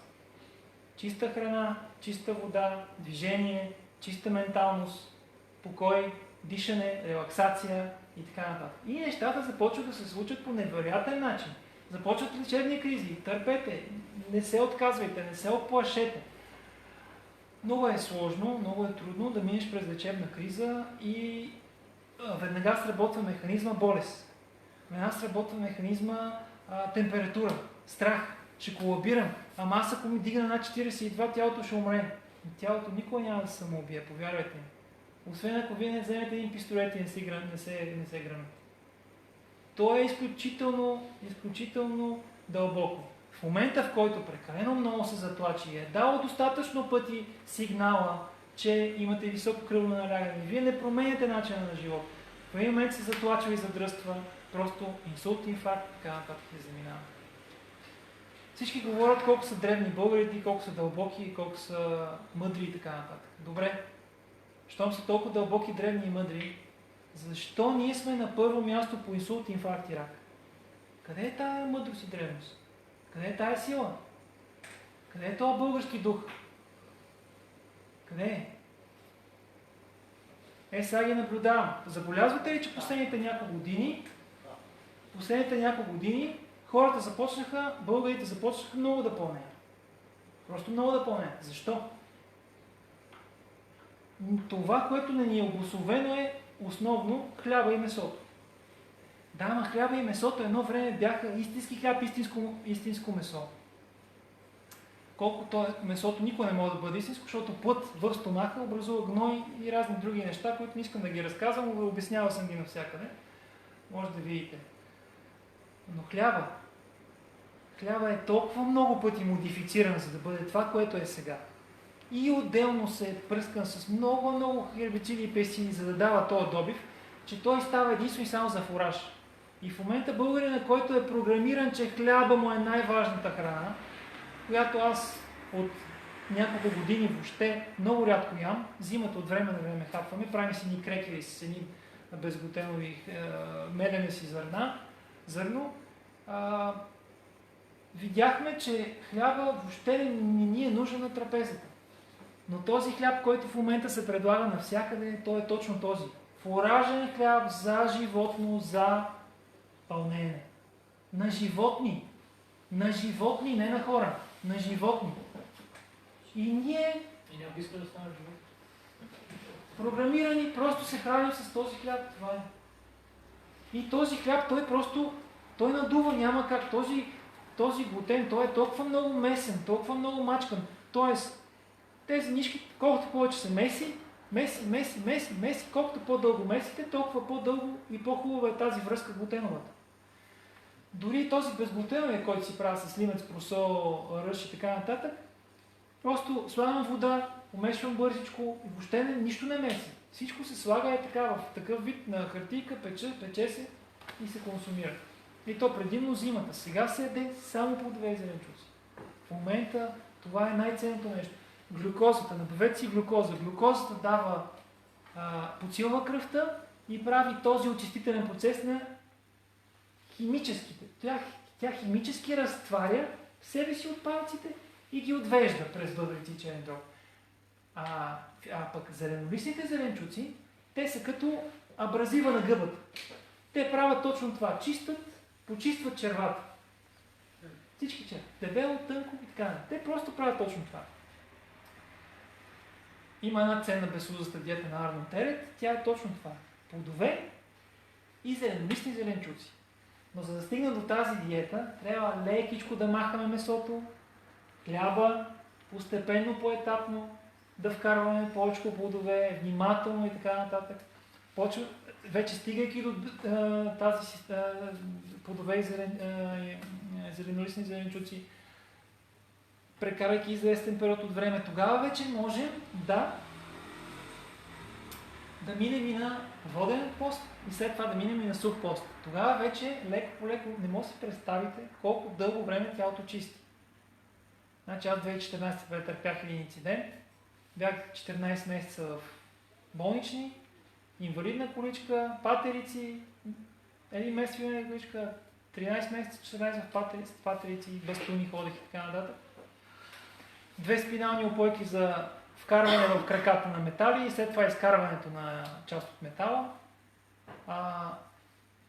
Постоянно през кожата чиста, особено като подсила с глюкоза. Имам някакви плодове, които са, примерно сега черешите като излязат, съм само на череш ще бъда, няколко дена, веднага ми излизат едни червени петна и тази спинална опойка се опитва да излезе. Много дълъг процес. 2-3 години, зависимост от това. То не става, не си го представете, че е нещо, което е влязло мъничко и то просто е така излиза. То се вади по много малко и по много внимателно, за да живота да бъде, така да се каже, да бъде внимателно спасен. Просто е време, нужно е да си отбърнем внимание на пост, на тези сухи воден пост. Да го правим. Хора, които са в патология, им давам веднъж седмично само на водичка. Веднъж седмично само на вода. Леко сменяне на храната, но веднъж седмично нищо няма да им стане. Само на вода. В един момент те ще свикнат, даже ще им хареса. Усещането след пост е невероятно. То е буквално като просветление получаваш. Една мекота, една лекота във всяко едно нещо. Просто усещаш тялото, съзнанието. Невероятно усещане. Невероятно. Примерно при мен при сух пост е просто брутален. Виене на свят, сърцебиене и така, точно заради тези спинални опойки, защото аз други неща не приемам. Меса не ям от 2015, от 2009, от 2015 махнах млечните и другите неща. От време на време, така си позволявам сега на Великден, хапнах няколко яйца, няма и казвам после какво ми беше. Цяла седмица, точно в кой момент, в който свърши Великден, изял съм 5 яйца за 4 дена, 100 грама сирене козе и 2 парчета баница. Цяла седмица кашляне. Кашлица ли беше или хрена? Какво беше?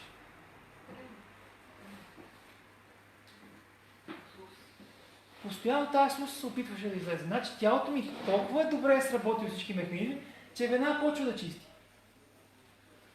И си викам, какво стана? Хрема ли? Да, хрема беше. И отхачвам. Цяла седмица надреда и голяма работа. Значи казвам ви, тялото е изключително. И ако само да си позволя нещо е така да си кажа, дай да види, да веднага сработи всички механизми. На секундата. И така, нещата, всичко е възможно. Една жена дори ме пита, бяхме ме поканали на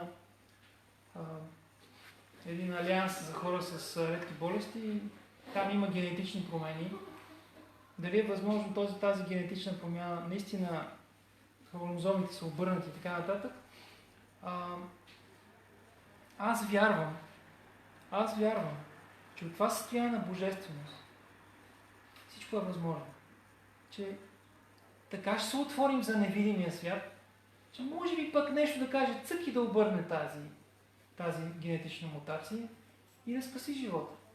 И детето, вместо да, както му дава да живее до 12 години, да си живее до 98. Вярвам.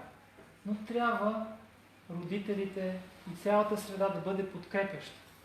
Да вибрира на това състояние, да излучва това поле.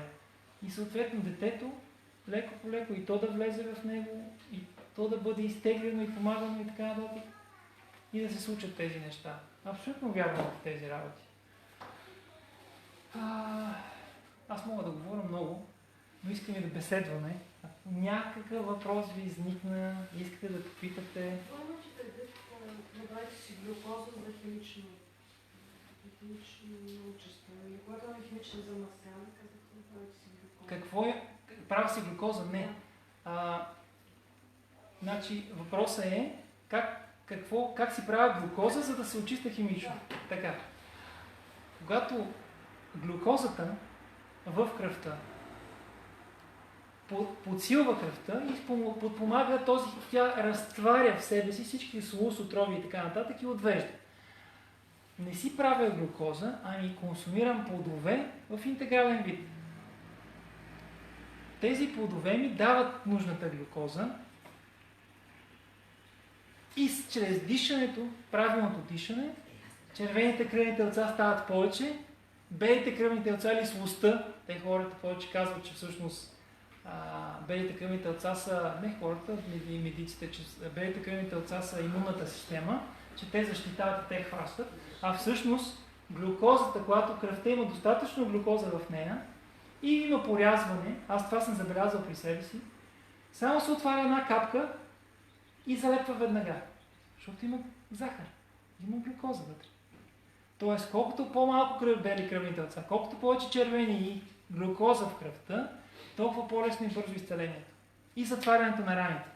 Когато има повече бели кръвни телца или слуз, раната кърви и гнои. Преди да направи коричката. Знаете какво прави? Прави водичка, сълзи, почва да отделя гной това и после вече. Това е, защото отделя точно тая слуз, която я има там в тази зона, където циркулира в кръвопотока.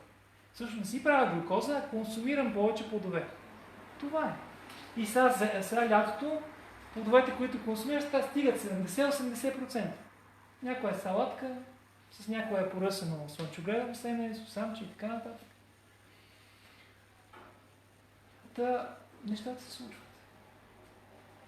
Нещо друго да се сещате, да питате. Техника за дишане. Техника за дишане. Техниката за дишане, диафрагмалното дишане е всъщност. За да сработи диафрагмалното дишане, по най-добрия начин да се случи, трябва да му помогнем. Тоест да спрем да пречим. Тоест отпуска се сфинктера. Отпуска се долната част на коремната мускулатура под пътва. Устата е затворена, вдишването е през носа. Така ние спим, така ние съществуваме. Ходим с отворена уста по улиците. Нито правим така дишаме, нито така, нали? Ние си дишаме нормално, са през двете ноздри. Той е въздух и той си минава на едно и също място, но както и да е. Или дишаме така, само когато сме много изморени, притиснати, нещо тичали сме, някаква кучения гонил или има някакъв силен стрес, тогава това дишане се появява, за да може да изгори отделение, на който е отделен. Нормалното дишане, истинското диафрагмното дишане или бебешкото дишане или това, което ни е дадено от нещо, което е много по-древно и мъдро от нас, е точно това. Отпускайки тези две зони, тогава диафрагмата може да слезе надолу. Тогава през носа вдишваме, бавно и дълбоко, като изтегляме първо корема, като гърдите не са стегнати. Позволяваме корема и гърдите, корема да бъде водещия, но гърдите върват след него. Една идейно след него. Изпълва се въздуха корема, след това вървят гърдите, в един момент гърдите свършват. Повече въздух няма. В момента, в който стигна това, то е усещане как тялото, колкото иска да задържа и след това. Отново издишането е през носа, издишва корема и корема пак отново изтегля след себе си гърдите. Свършва той въздуха и след това гърдите спират издишването. Това, което в началото правих, е да сложа книги, да легна и да усещам това движение. Че се случва. И първо опитвах само с корема, после опитвах само с гърдите. И след това позволих, не като бутала, корем, гърди, а като вълна. Т.е. природата ни дава във всеки вид, във всеки момент ни дава начин. Вдига, спуска, плавно, вдига, пуска. Това е. Вдишване, корем през носа, по естествен начин ще видите как език се лепи за непцето. Той просто там отива. Това са други неща, там си има едни други центрове, за да се сработва горе чешарката, няма значение. За вас е важно да чак толкова да не усложнявате процеса. Просто отпуснете долу, за да може да се случи горе. Тоест, човек трябва да си обърне внимание, за да му обърнат внимание. Разбирате ли? За да някой да обърне внимание на някой друг, самият човек трябва да си обърне внимание. Дали ще е Вселената, дали ще е друг човек от другия пол, който иска искаме да го привлечем и така. Ние трябва просто да обърнем внимание на нас, за да може някой да обърне внимание тогава на нас. Много е простичко. Тук нямаме някакви цикли. 4 секунди вдишваме, 3 секунди задържаме, 5 издишваме, 16 задържаме. Няма такова нещо. Всичко е на интуитивно усещане и прозрение. Трябва да има отпуснатост, да има нормална дълбочина, да има освобождаване в тази зона, за да се случи дишането, защото иначе колко и да се пънат хората, те вдишват, но ползват само една част на белия дроб. Долната част не могат да я изпълнят, докато не се освободи тази зона. Защото диафрагмата не може да слезе, тази зона излиза напред, защото диафрагмата, слизайки надолу, избутва коремната пухлина, стомах, черва и така нататък. Те просто излизат напред и надолу, няма как.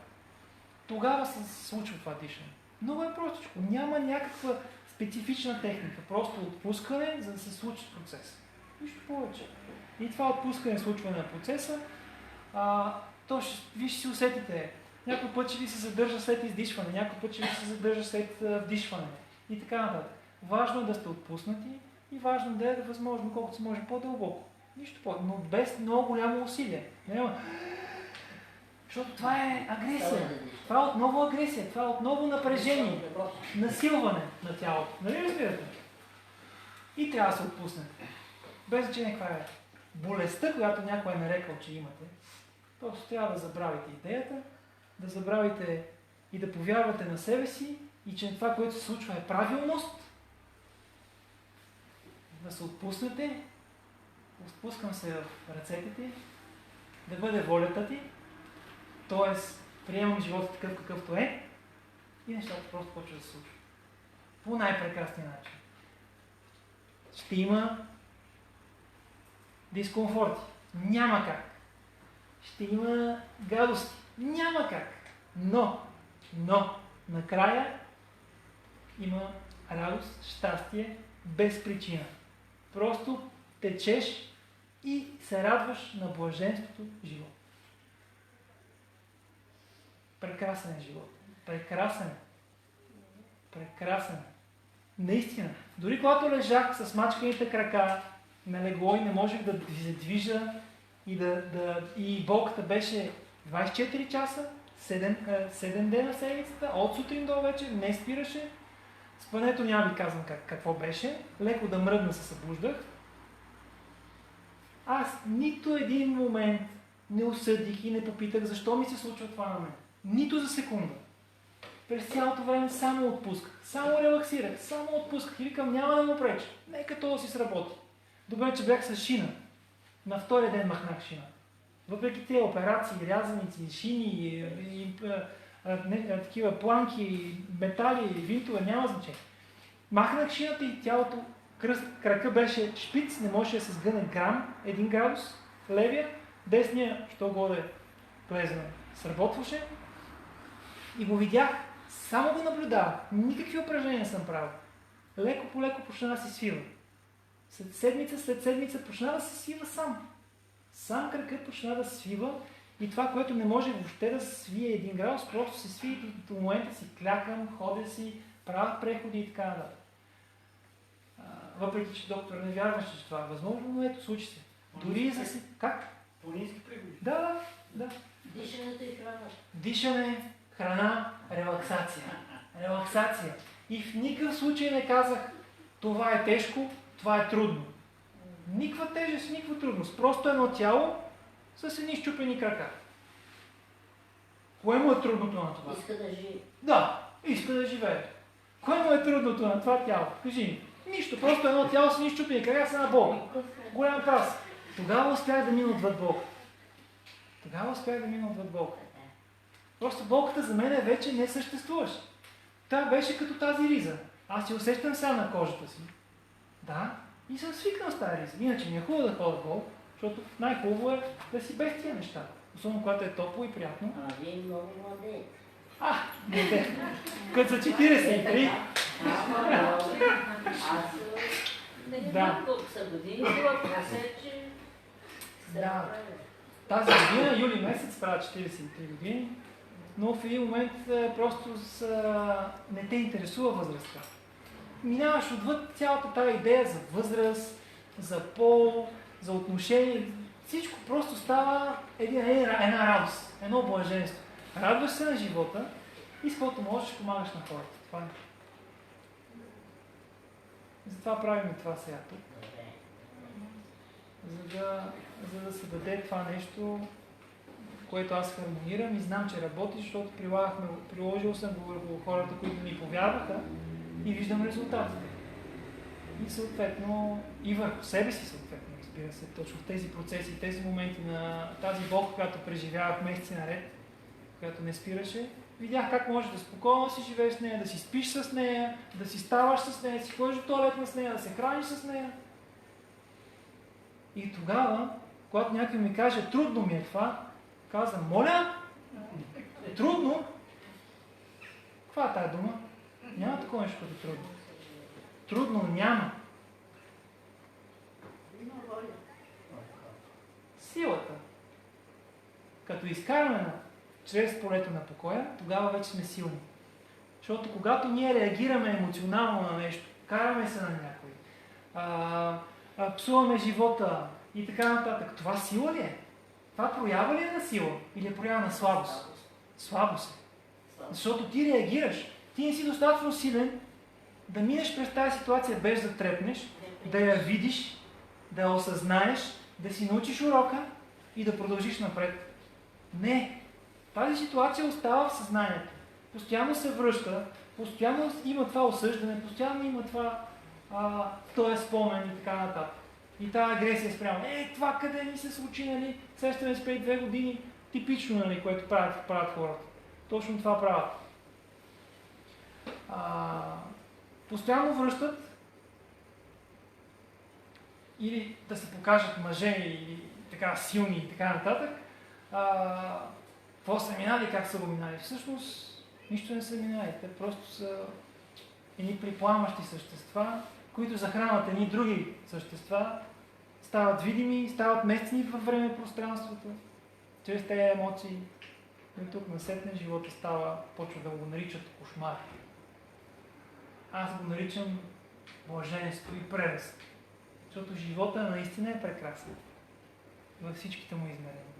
Дори и в тези с счупените крака, дори и тогава ми беше прекрасен живот.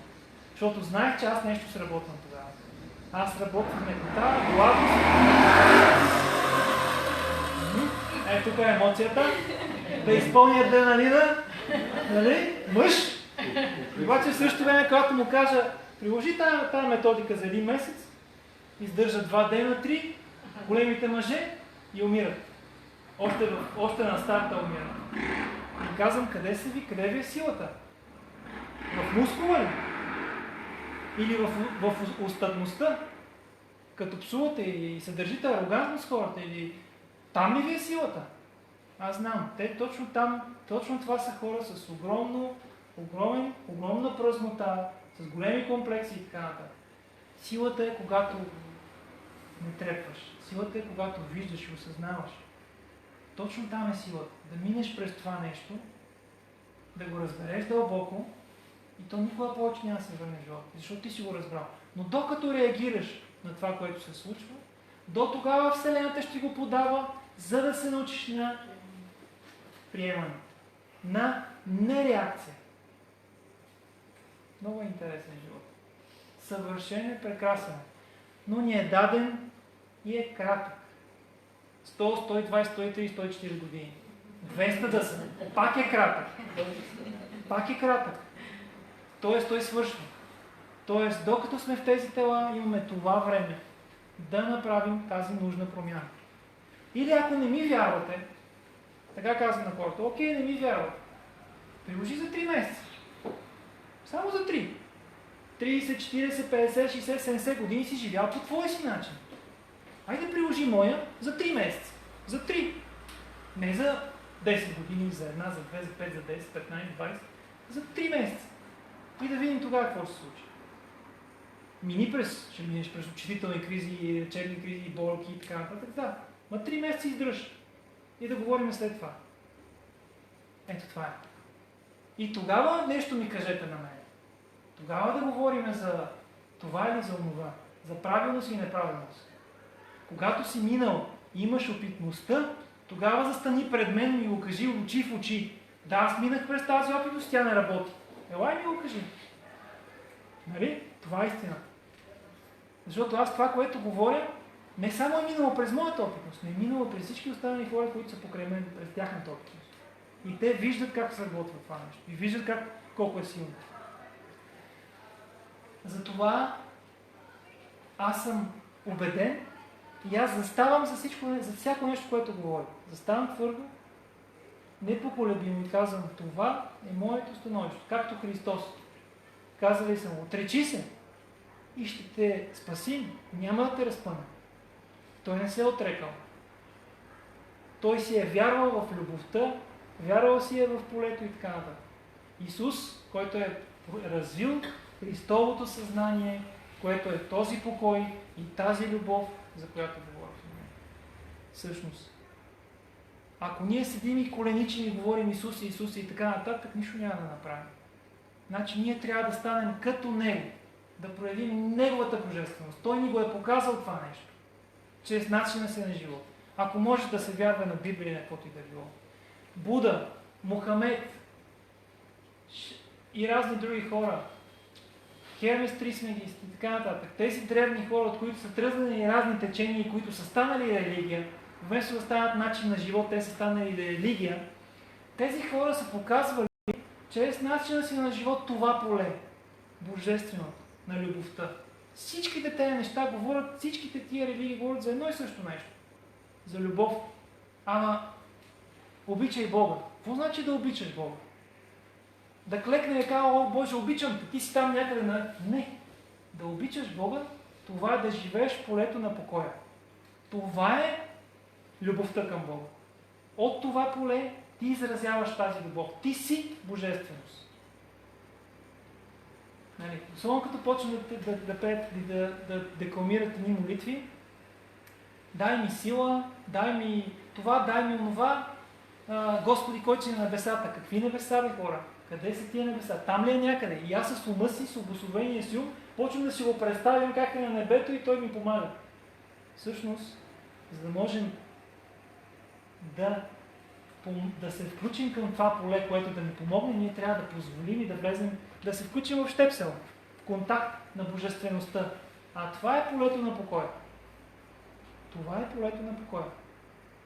Не свещичката, не да ревеме пред иконите, или да седим в разни пози и да пеем, да мантруваме разни мантри, а да се включим към това поле. Тогава това поле ни дава всичко. Тогава от това поле този земен живот има някакъв смисъл. До тогава този живот е абсолютно безмислен. Тогава просто се ражда едно биологично същество, храни се, отделя, спи и умира. И нищо повече. Нищо повече. Това е като една кукла, която я произвеждат, ползва се и в момент се разпада и умира. Същото сме. Ние сме нищо по-различно, хората не са от една кукла, която се произвежда в завода. Това е моето послание, полето на покоя. Да. Аз го вярвам. Така. Но ми се струва безсмислено да го направя само за себе си, ако не мога да привлека и децата си, а те живота ги е повлякал. Прекрасно. Ти вярваш в това, но ти се струва безмислено да го направиш само за себе си. Искаш да го дадеш и на децата си. Благодаря. Когато ние го направим само за себе си, ние сме важни в този път. Ние сме си важни. Значи, винаги съм казвал, когато, особено в патологични състояния, ти си най-важният. Дори в състояние на пълно здраве. Как ние можем да помогнем на нашите деца и на нашите близки? Не като казваме там, че ти Милена, слушай Милена Антонов, виж му с лекции и така нататък. Не. С личен пример. Тоест, когато ти започнеш да живееш по този начин, по който някой ти е казал, или някой не е някой, някой е просто само едно поле, един канал за една информация. Нищо повече. Това Не е въобще важно. Нито как се казва, нито как изглежда. Как изглежда е знак, само да знаеш дали да вярваш или да не вярваш на това нещо. Когато ти започнеш да проявяваш това поле в себе си, тогава ти започваш да показваш примера. И те казват, мамо, вземаш си да изглеждаш много хубаво нещо. Да изглеждаш много добре. Ама ти излизаш с къс ръкав, гола боса, па не боледуваш. Какво става? Ти от 2 години нищо няма. Как така? И се си усмихната. И се си щастлива. Гледай тази ситуация. Ма ти не реагира на тази ситуация. Стига, бе. Почват вече по този начин ти помагаш на тях. Не като им говориш, не като им проповядваш, не като им кажеш, чети, гледай. Когато присъстваш от състоянието на покой и показваш начина си на живот, че тялото е здраво, че психиката е стабилна, че ситуациите, през които минаваш, ги минаваш по най-прекрасния начин и тогава те ще кажат, мамо, моля те, кажи ми как го направи. Разбираш ли? Това е начинът, по който ние можем да помагаме на нашите близки. По единствения начин, с примера си. И когато нещо се случи ситуация, която преди, внимавай, така нататък, ти вече не реагираш, само лекичко изправи се, изтупай се, айде продължи натам, ти си продължаваш нещо. Те виждат една сила. Вече не виждат този страх в очите на майката, че детенцето нещо ще му стане. Нека да падне, то ще си мине през опитността на падането и ще стане по-силно. Но ако майката се разреве или почне да такова, детето сработва глезене, започва да манипулира и така нататък. И оттук насетне тръгва по друг път. И трябва да стане осъзнат, да стигне да почне да мисли сам и да търси начините как да върне това състояние, с което се е родил. Толкова е просто. Аз точно това правя. Връщам обратно състоянието, с което сме се родили. Много е простичко. И в един момент забравяме за каквито и да било практики и започваме само да съществуваме от това поле. Тогава дишането ни е чисто, винаги сме отпуснати и свободни. Всичко ни е правилно, няма осъждане и всичко е прекрасно. Разбрали ме? Да, съм съгласна. Благодаря. Само да подкрепя Слушам. Имах заради редица обусловености в живота ми, така наречените причини. На тях съм го споменавала, изключително изострени отношения с моите двете дъщери, които са много образовани. Едната е психотерапевт, няма никакво значение това. По отношенията бяха под... Забавни, да, кавички. След, значи колко продължи, 7-8 месеца, аз тогава обадях дишането. След 7-8 месеца аз вече, мисля, че най-вече беше заради дишането и релаксацията, аз бях променила менталността, да използвам менталността да бъде? Добре. И когато на мен ми се случи случката, те бяха и двете бременни, аз не можех да ги занимавам с собственото си здравословно състояние. И когато отидох да помагам за внучета вече родени, живеят и двете в чужбина, и те не можаха да ме познаят вече, нямаше контрола, който цял живот съм упражнявала, защото аз сама съм гледала. Нямаше тази прекалена емоционалност, изблици, стресове, тревоги и прочее, без да досаждам. И отношенията ни сега са повече от прекрасни. Вече трета година, а те са на 32 и 33 и 35 години. И беше ли ми интересно как го постигна, какво си направила, какво си правила, да тръгнат нещо, да питат? Сега ще кажа нещо, което ти каза, че не би трябвало, но те са духовни. Така. И аз просто май влязох аз в тяхното поле. Аз правих и стъпките, макар че отношенията бяха с крясъци и така, и грия. Сега се вижда. Всичко се промени. Всичко се промени. Добре, чудесно. И към внуците съм такава, каквато аз не помня да съм била. Да си била към децата си. Това е. Това е промяната. Но ти повярва на времето. Аз ти повярвам. Пишеше, докато накрая не установи. И вече по съвсем от време на време само се чувахме. Кога ще се видим, кога ще ходим някъде по една така. Нали? Но виждаш, че случи. 8 месеца, но се случи. Това е търпение, работа и в един момент само живот. Само след това период. разгранича лечебните кризи и все като че ли ги прекъсват. Може би там после осъзнава, че е лечебна криза. Да, после разбираше, че е лечебна криза, да. Ти ги прекъсваше с някакво хапчене, да? Не. Хапчене, но храна. Защото аз по-тежка храна. Тежка храна аз не приемам, но храна, защото аз обикновено на плодове и чай или вода. Караш плодове и чай, появи се лечебна криза, не ги я издържаш и връщаш храненето, готвено нещо. Като бях сега постоянно при едната дъщеря, тя толкова се оплаша, защото бях преди полет, че извикаха бърза помощ, направиха ми всички възможни изследвания, разбраха и за другата ми диагноза, нищо ми няма, освен натрия хлорид-чипана, защото аз се изпотявах. Да, ги изкарала си, Да. Нищо ми няма. Всичко е прекрасно вече, нали? Да. Точка. Имам още какво да работя. Аз съм стъпила на пътя. Ти си стъпила на пътя, леко по леко нещата сами ще си сработят, сами ще се случат. Аз съм просто на пътя. Само пусни. Това е. Това, което най-много последно ме докосна, бяха думите ти. Стига философстване, стига празнодумие, нещо от рода, действие е нужно. Дори го споделих с жени. Действие. Факт.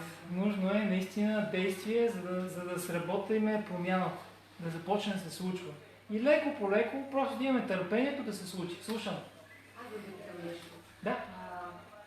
За проблем с зрението. С зрението, с очите. Така.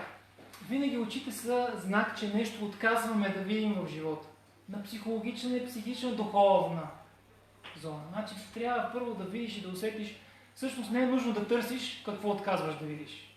В един момент, в който осъзнаеш да бъде волята ти, всичко е правилност, приемаш без да съдиш, тогава ще започне промяна. Но плюс, отново трябва да се помогне с чиста храна, за да може очната ябълка се ослузява. Отново слуз се трупа и отпадъчни вещества и там има. Защото в кръвта постоянно тя се циркулира, не може да кажеш кой къде да отиде. И се натрупват. От време на време кратки постове, въздържане от храна, по-нататък малко от вода, 1 ден, 2 дена. След това упражненията. Норбеков не са негови упражнения. Не са негови. Човека ги е събрал. Както и аз знам всичките тези неща, нищо ново не казвам, само съм ги комплектовал и ги показвам на хората в цялостния вид, как да се приложат комплексно. Прилагаш упражненията 3 пъти на ден, по около 5-6 минутки. Като гледаш, нали, там има поглед нагоре с леко усилие, леко напрежение, като погледнеш нагоре. След това винаги минаваш през центъра. Значи, горе, погледаш средата, долу. Долу като долу е погледът съвсем леко да бъде напрегнат до зоната, в която можеш да гледаш надолу. След това ляво, център, дясно. След това единия диагонал, център, винаги минаваш през център. Виждам те, че не минаваш през център. Ти се концентрира. Не минаваш през център. Ляво, център, долу. Разбираш ли? И трябва да е. Поглеждаш тази посока, нежно напред, поглеждаш долната посока. Нежно напред. Горе, нежно напред, долу, без да мърдаш главата, разбира се. И това нещо го правиш далече близко и загряваш ръцете. Хубаво. Тук има едно центърче, в което излиза едно меридианче. И загряваш хубаво ръцете да се загреят и слагаш, без да притискаш очната ябълка. И слагаш така на око. Задържаш отново и с хладка вода, просто няколко 20 пъти така премиваш очите. В момента, в който прогледнеш, спряш да отказваш да видиш определени неща в живота ти, правиш тези упражнения Работиш върху дишането, отново е комплексно. Пак както казвам, без значение дали очите имаме проблем, менталността, някакви други заболявания, етикетирани от медици и така нататък. Няма никакво значение. Подходът е един и същ.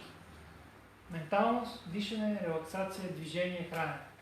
Прави някакви упражнения, за да може кръвопотока и биохимичните процеси да задвижат малко,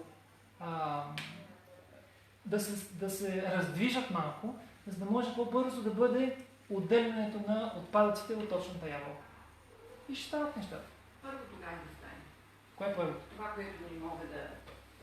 Не искам да видя. Не мога да видя и Това, което отказваш да видиш, е това, което говорихме в началото. Да започнеш да наблюдаваш себе си как ти реагираш на живота, на хората, как им говориш, какви отношения има, каква ментална обусловеност се появява и каква реакция се появява. Да я наблюдаваш без да я развиваш във филм. Без да я развиваш.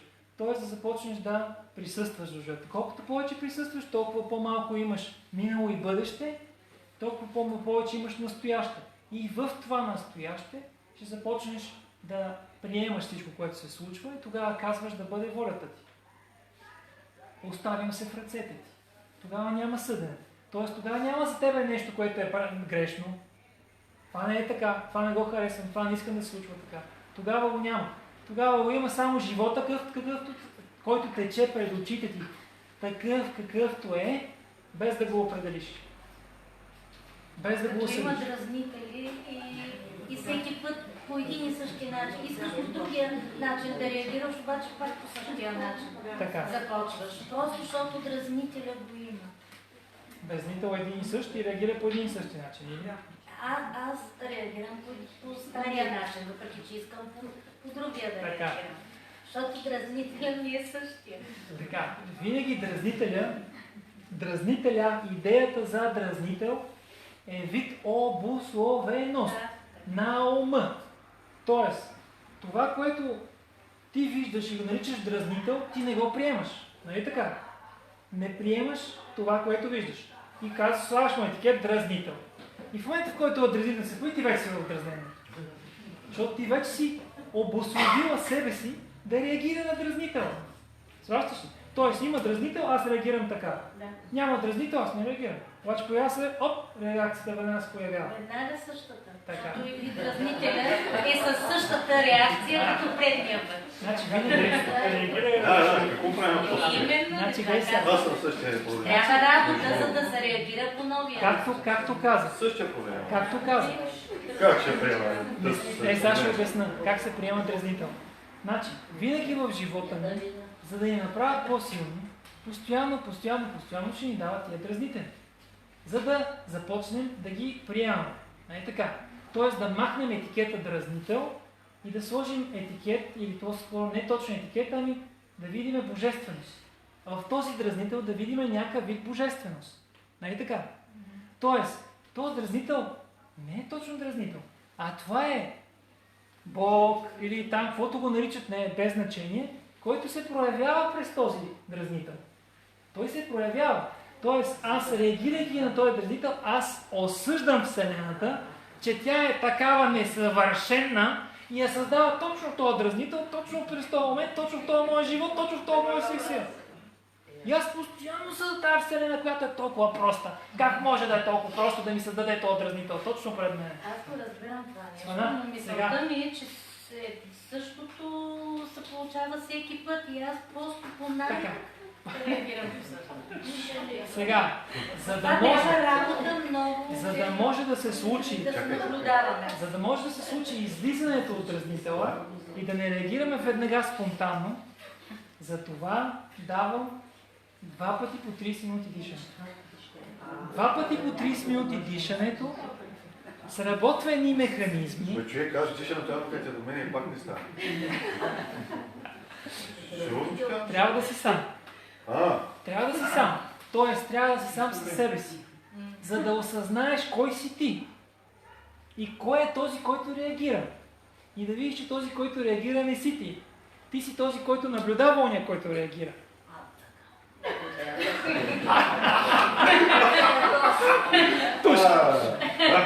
Така. Не, си ти.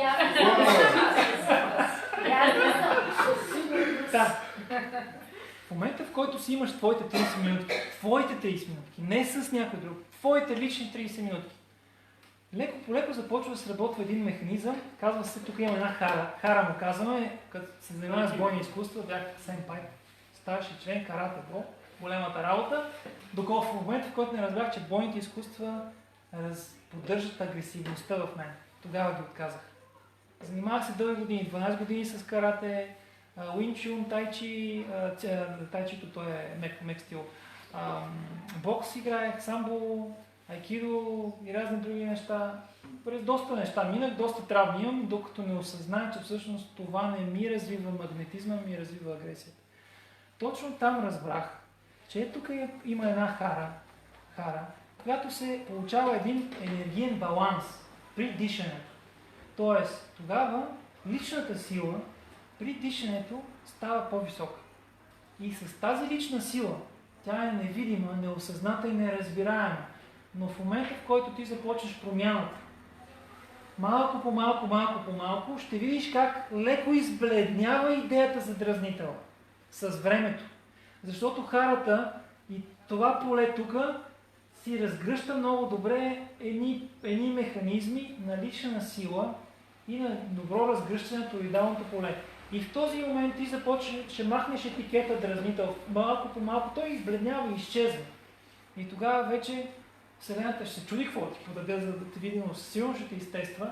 Както, нали, случва се това с краката ми, минава година и половина ли беше, колко беше, когато един човечец така реши да паркира в най-лява лента на магистралата и просто ме изхвърли от магистралата с 140 км в час в едно бобслейско поле, на любимата ми кола, 4x4, пасав и така нататък. И аз само седа, и аз се наблюдавам как реагираме. Седа и гледам колата, нищо не става от нея естественост, т.е. тази скорост дадох и за част. На морга. До мене човека, той беше от ромски произход, женицата реве и оплаква, нали, че сме живи и здрави, докато не видях сме живи и здрави, нали, всичко точно. Така помогнаха ми полицайите да изляза аз от едната глава, Пети излезе като змия от другия прозорец, нали.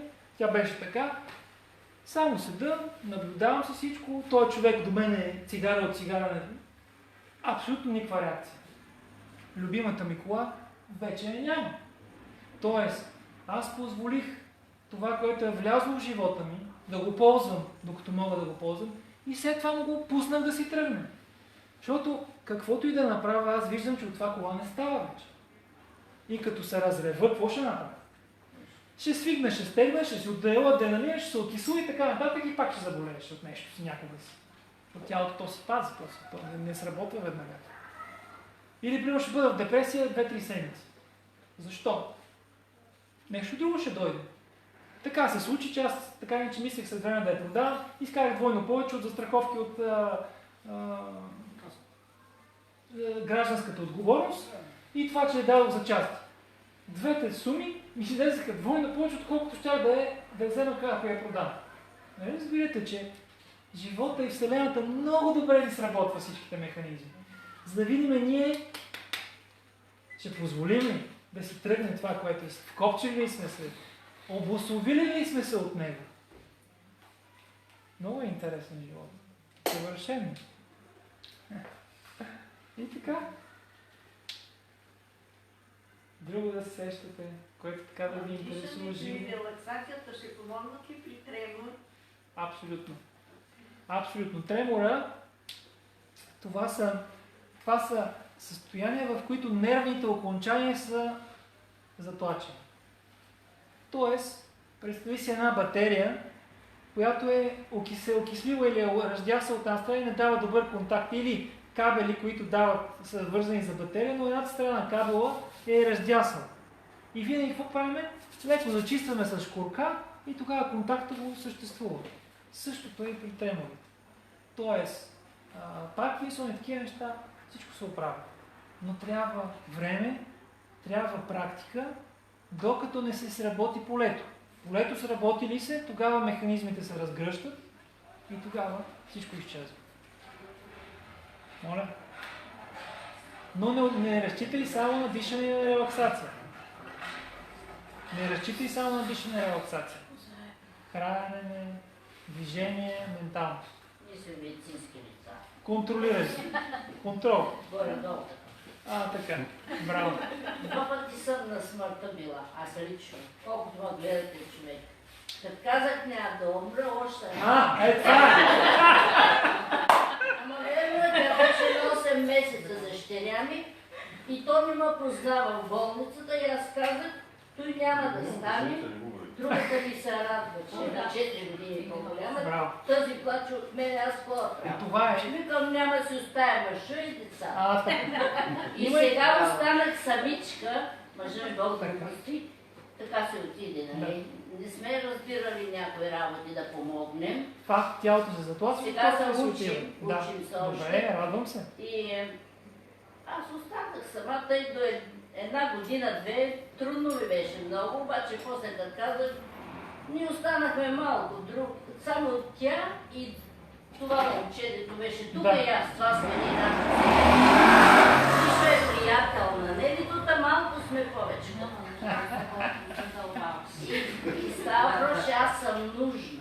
Възрастна съм, сериозно заболяване, виждате и говора и всичко, автоимунно, щяха да ме уморят в болницата в София, че натъпчат с кортизон, само чаках да изляза. И го спрях и бил. Значи, това... Но тя има нужда от мен, аз как да умра? Това е много важно. И нека в тази връзка да кажа нещо. Абсолютно съм съгласен. Значи, чуй ме внимателно. Духът владее материята. Когато духът не е готов да остави това тяло може да стане и 500 кила и да се разложи, но то ще продължава да живее, докато духът не се откаже. Да знаете. Това го знаете. Духът владее материята. Точно така. Абсолютно точно това е. Браво. Слушам. Миля спомена за краката. За краката, така? Ами остеопорозата. Остеопорозата е много лесно лечение. Спираш млечните продукти и веднага се оправя. Значи, в млечните продукти, повечето млечни продукти са с краве мляко. И нали калци? Сега ще разкажа. Сега ще разкажа за калци. Значи, млечните продукти се произвеждат предимно от крава. Кравата дава 40, 50, някои вече са пожали 60-70 кила на ден да дават мляко.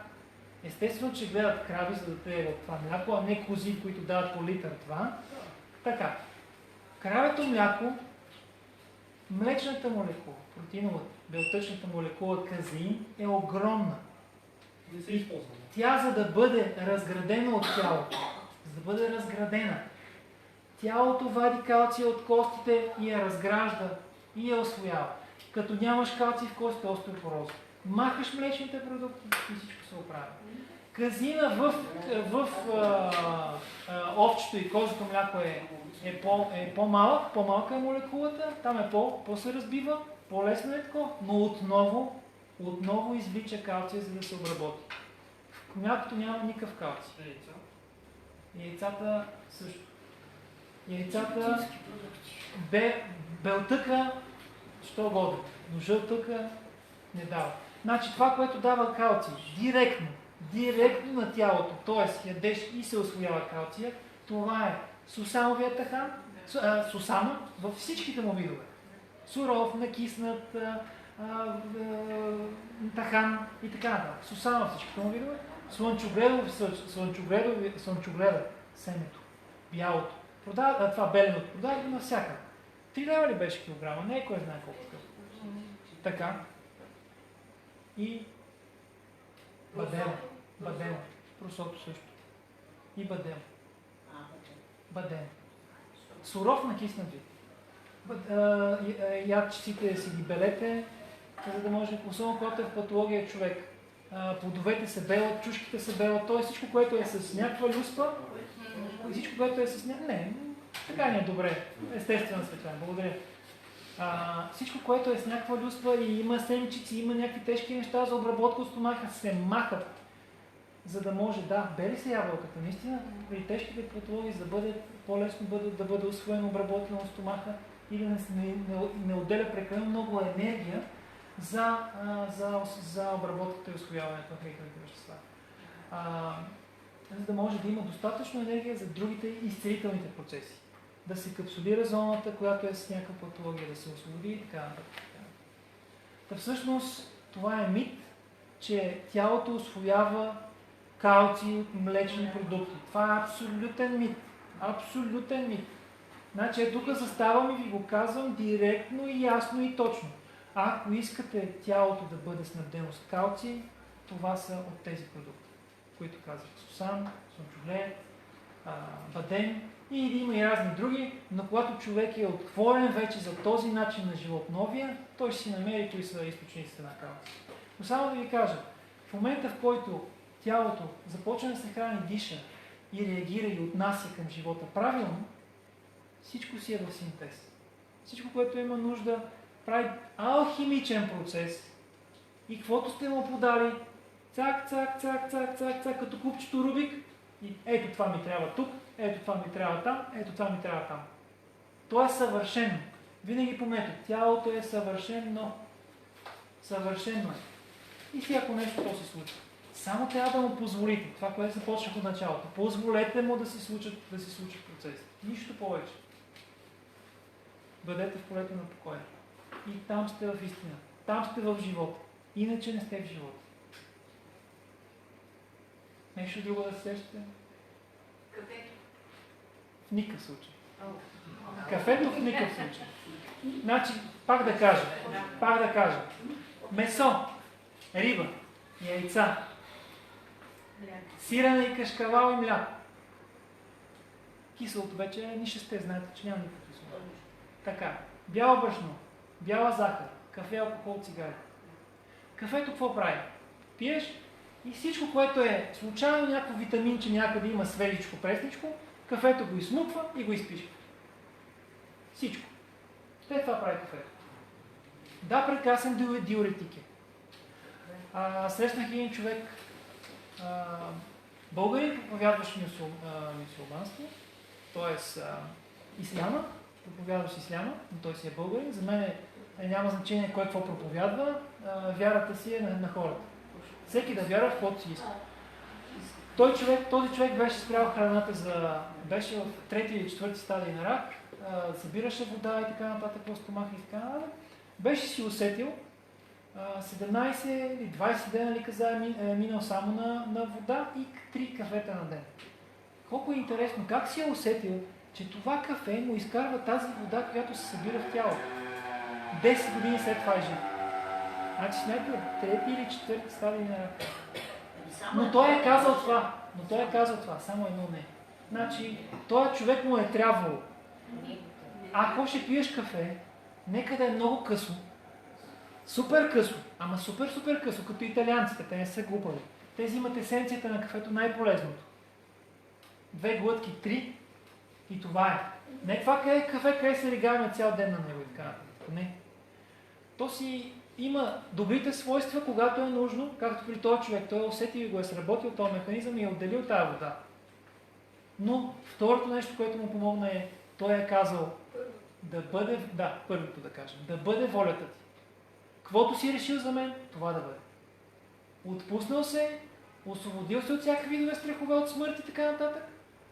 Започнал да прави пост, защото си е го усетил, тялото не е искало да се храни. Когато тялото не му седе, не му дава храна.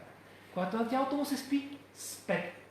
Това, което се случи напоследък, едно младо момче, отишъл е при един билкар и той му е дал една брой билки, там да си вари, да си прави, да пие. И момчето ставаше по часовник, с раково заболяване, по часовник и почваше първата билка с 15 минути, втората с 15 минути, трета с 15 минути, четвъртата. След това почваше на хранителни добавки тази и ме питаше кога да ям. И аз му казах, когато спреш всички тези глупости. Защото викам му, ти спокоен ли си бе човек, като го правиш? Пълен стрес. Той от сутринта става под стрес. Кое след кое беше? Кое след кое? Колко време мина? Мина ли време между едното и другото? Тоест, дори при приемането на билки и хранителни добавки, отново има стрес. И аз това му казах, човек, тебе спи ли ти се, бе? Спи ми се, там ми се мре.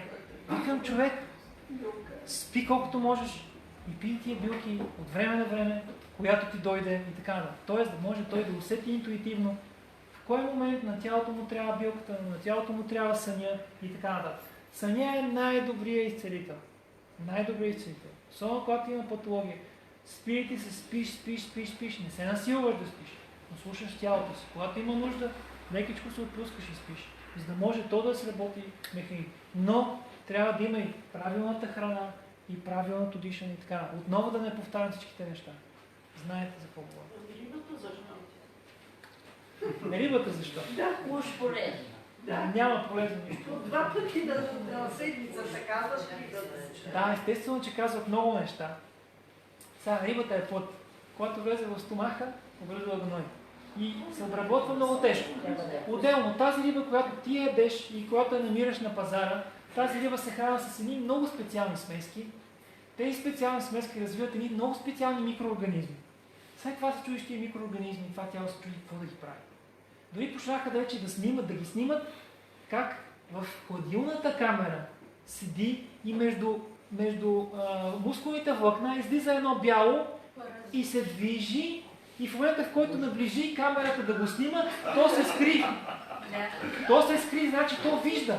То не е червей като нашите, които мога да го пипаш, мога да му правиш какво си искаш, то не те вижда. Същото за сьомгата говоря. Точно за сьомгата говоря.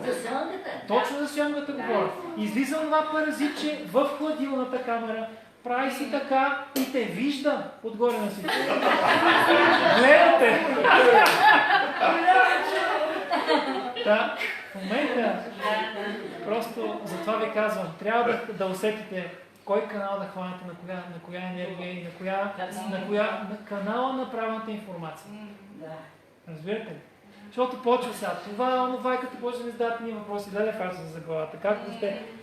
Но аз ви казах правилата, как се постъпва в храната, каква храна да се приема, в какъв вид да се приема, всичко останало се случва. И ще видите колко разнообразно ще почнете да се храните. До сега в момента хората се хранят абсолютно еднотипни. Те са 10 храни, български храни, да не ги изборявам. Всички са с запръшка, всички, и всички са с месо. Рядко има чушки пълнени с бобец. Нали? Но бобеца отново е с дива запръшка, за да бъде вкусен. Да. Така. Тоест, нашата кухня е изключително кисела. Много хляб се яде. Много хляб, точно така. Значи не толкова месо, колкото хляб. Много. На времето... Трудно се отказва човек. Точно Друга. Хляба е, той е друга. Да, слагат и захар, слагат и пристрастяващи и така. Затова ви казах. Колко пъти се мъчат да го спре. В момента, в който... Месото спре, хляба, той ме връща винаги назад. Да. Точно това ви казах. В момента, в който почнаха да обработват, както вика баща ми, спря да влиза мотика в тази земя, почнаха хербициди и пестициди, еврофондовете, модифицираха пшеницата и точно в този момент отровиха хората. Хората са отровени. Просто вижте нашите възрастни хора в момента. Много малко от тях ще ги видите жизнени.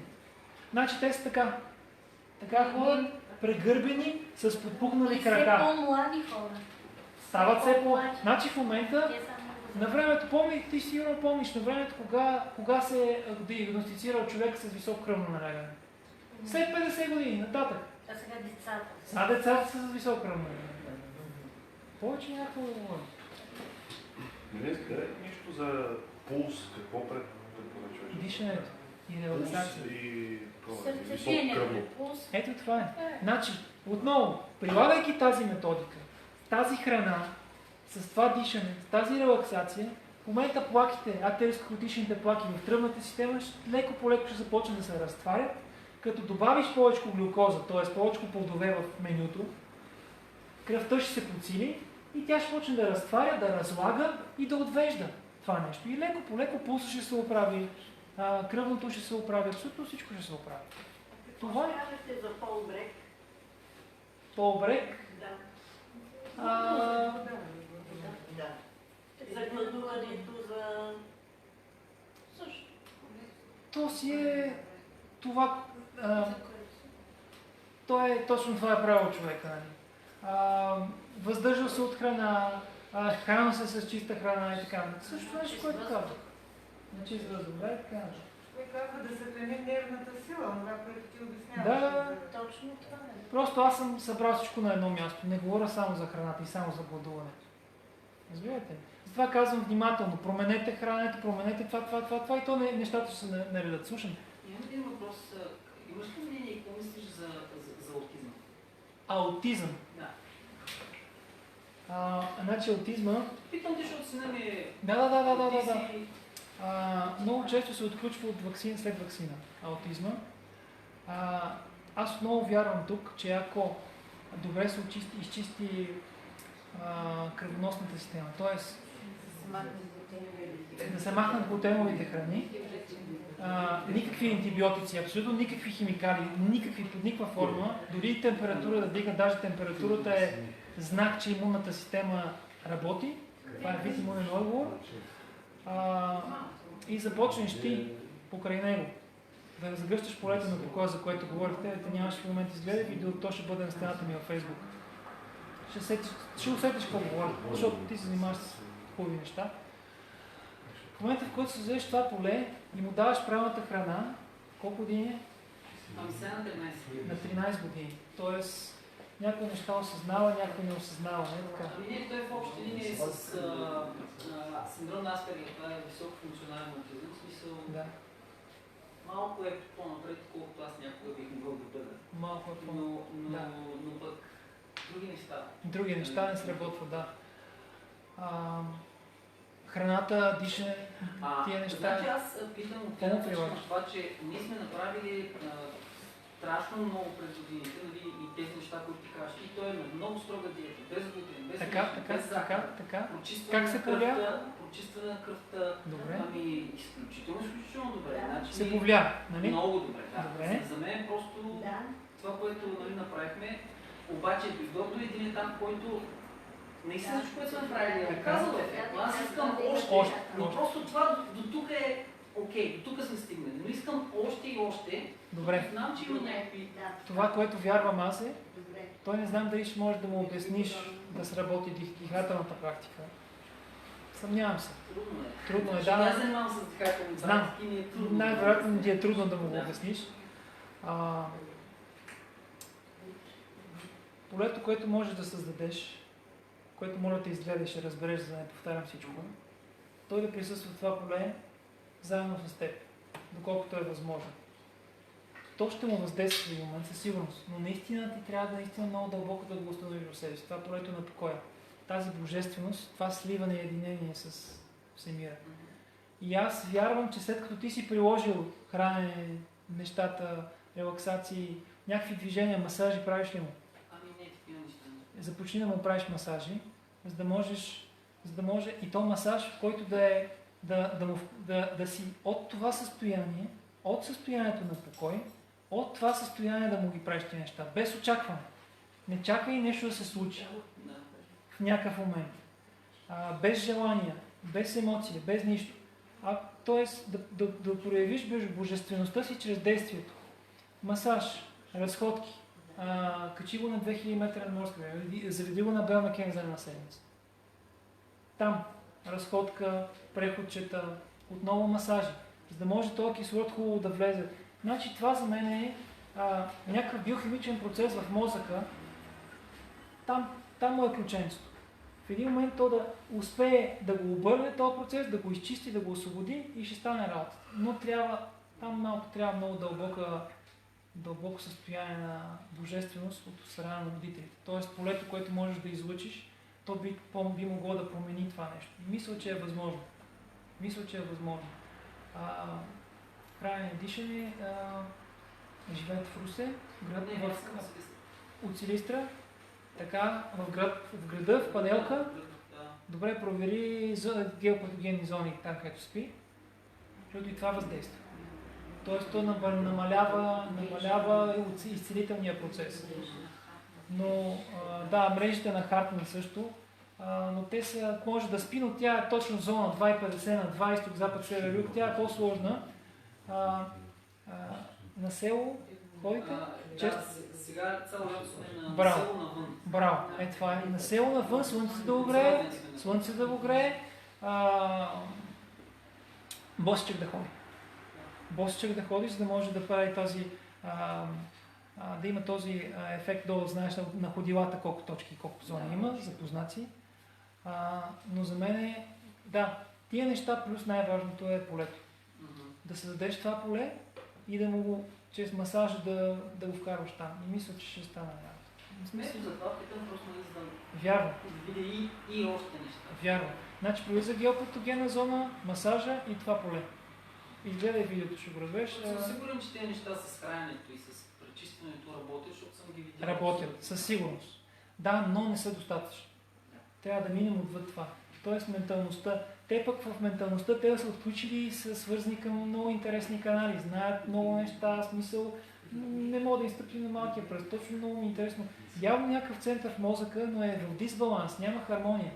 Пробваме, явно шишарката, епифизата нещо е сработила частично и той не може да направи връзката между реалния свят и невидимия нереалния. Той е в двата свята, защото той черпи канал и енергия и знанието оттам. Добре, те нали, че се блокират просто заради токсините мозъчни, тя мозъка започва да работи с други, които всъщност всеки ги има, но не са отключени. Това е на физиологична гледна точка. Да. Това е на физиологична, обаче все пак ние знаем, че сме само тази физика. Тоест това е проявление на невидимото. Какво е в невидимия свят? Телата ни какви са там и се проявява тук. Тоест, то веднага се вижда колко сме емоционални и така нататък. То не е изписано на тялото. Нали, как живеем и така нататък. Затова най-вероятно това е едното, което казваш ти, но ти си направиш възможно да направиш очистителния процес. Но духовното, епифизата да я вкараш в канала, в който да...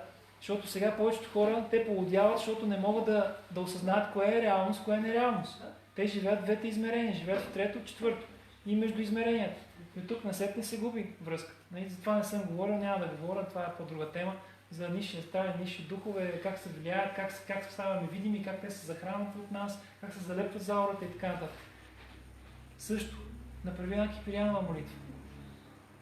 Възможно е да има нещо. И също и влияние и въздействие.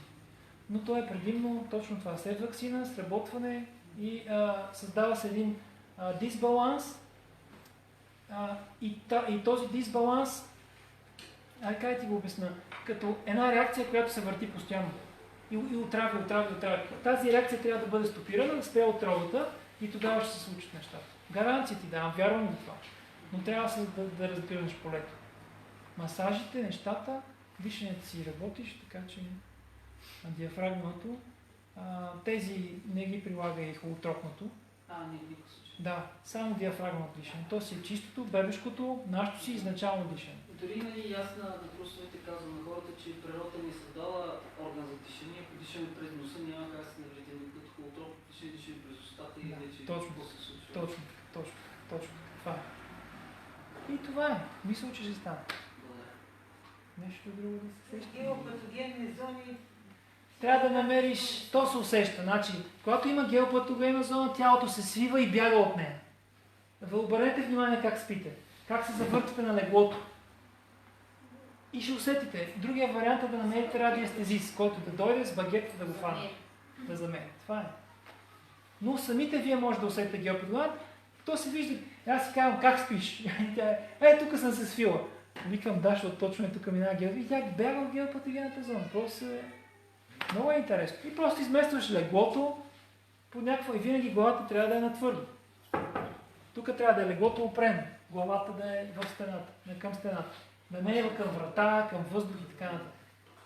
Да има стабилна основа. И вече ще видите, дали ще е към тази стена или към една стена и така, за да не влияе. Комплексено е. Това е. Затова казвам, геопатогенни, така. В първите видеа, които съм направил, най-първите там говоря за всичко, нали? Тук вече говоря малко за други неща, защото достатъчно неща имам вече. И така. Нещо друго. Да отиваме да действаме. Добре, благодаря ви. За висока кръвна захар. Жив и здрав бъдете. Жив и здрав бъдете и така помагате. Благодаря. Ще продължавам. Благодаря на вас, които се включите и ни гледате.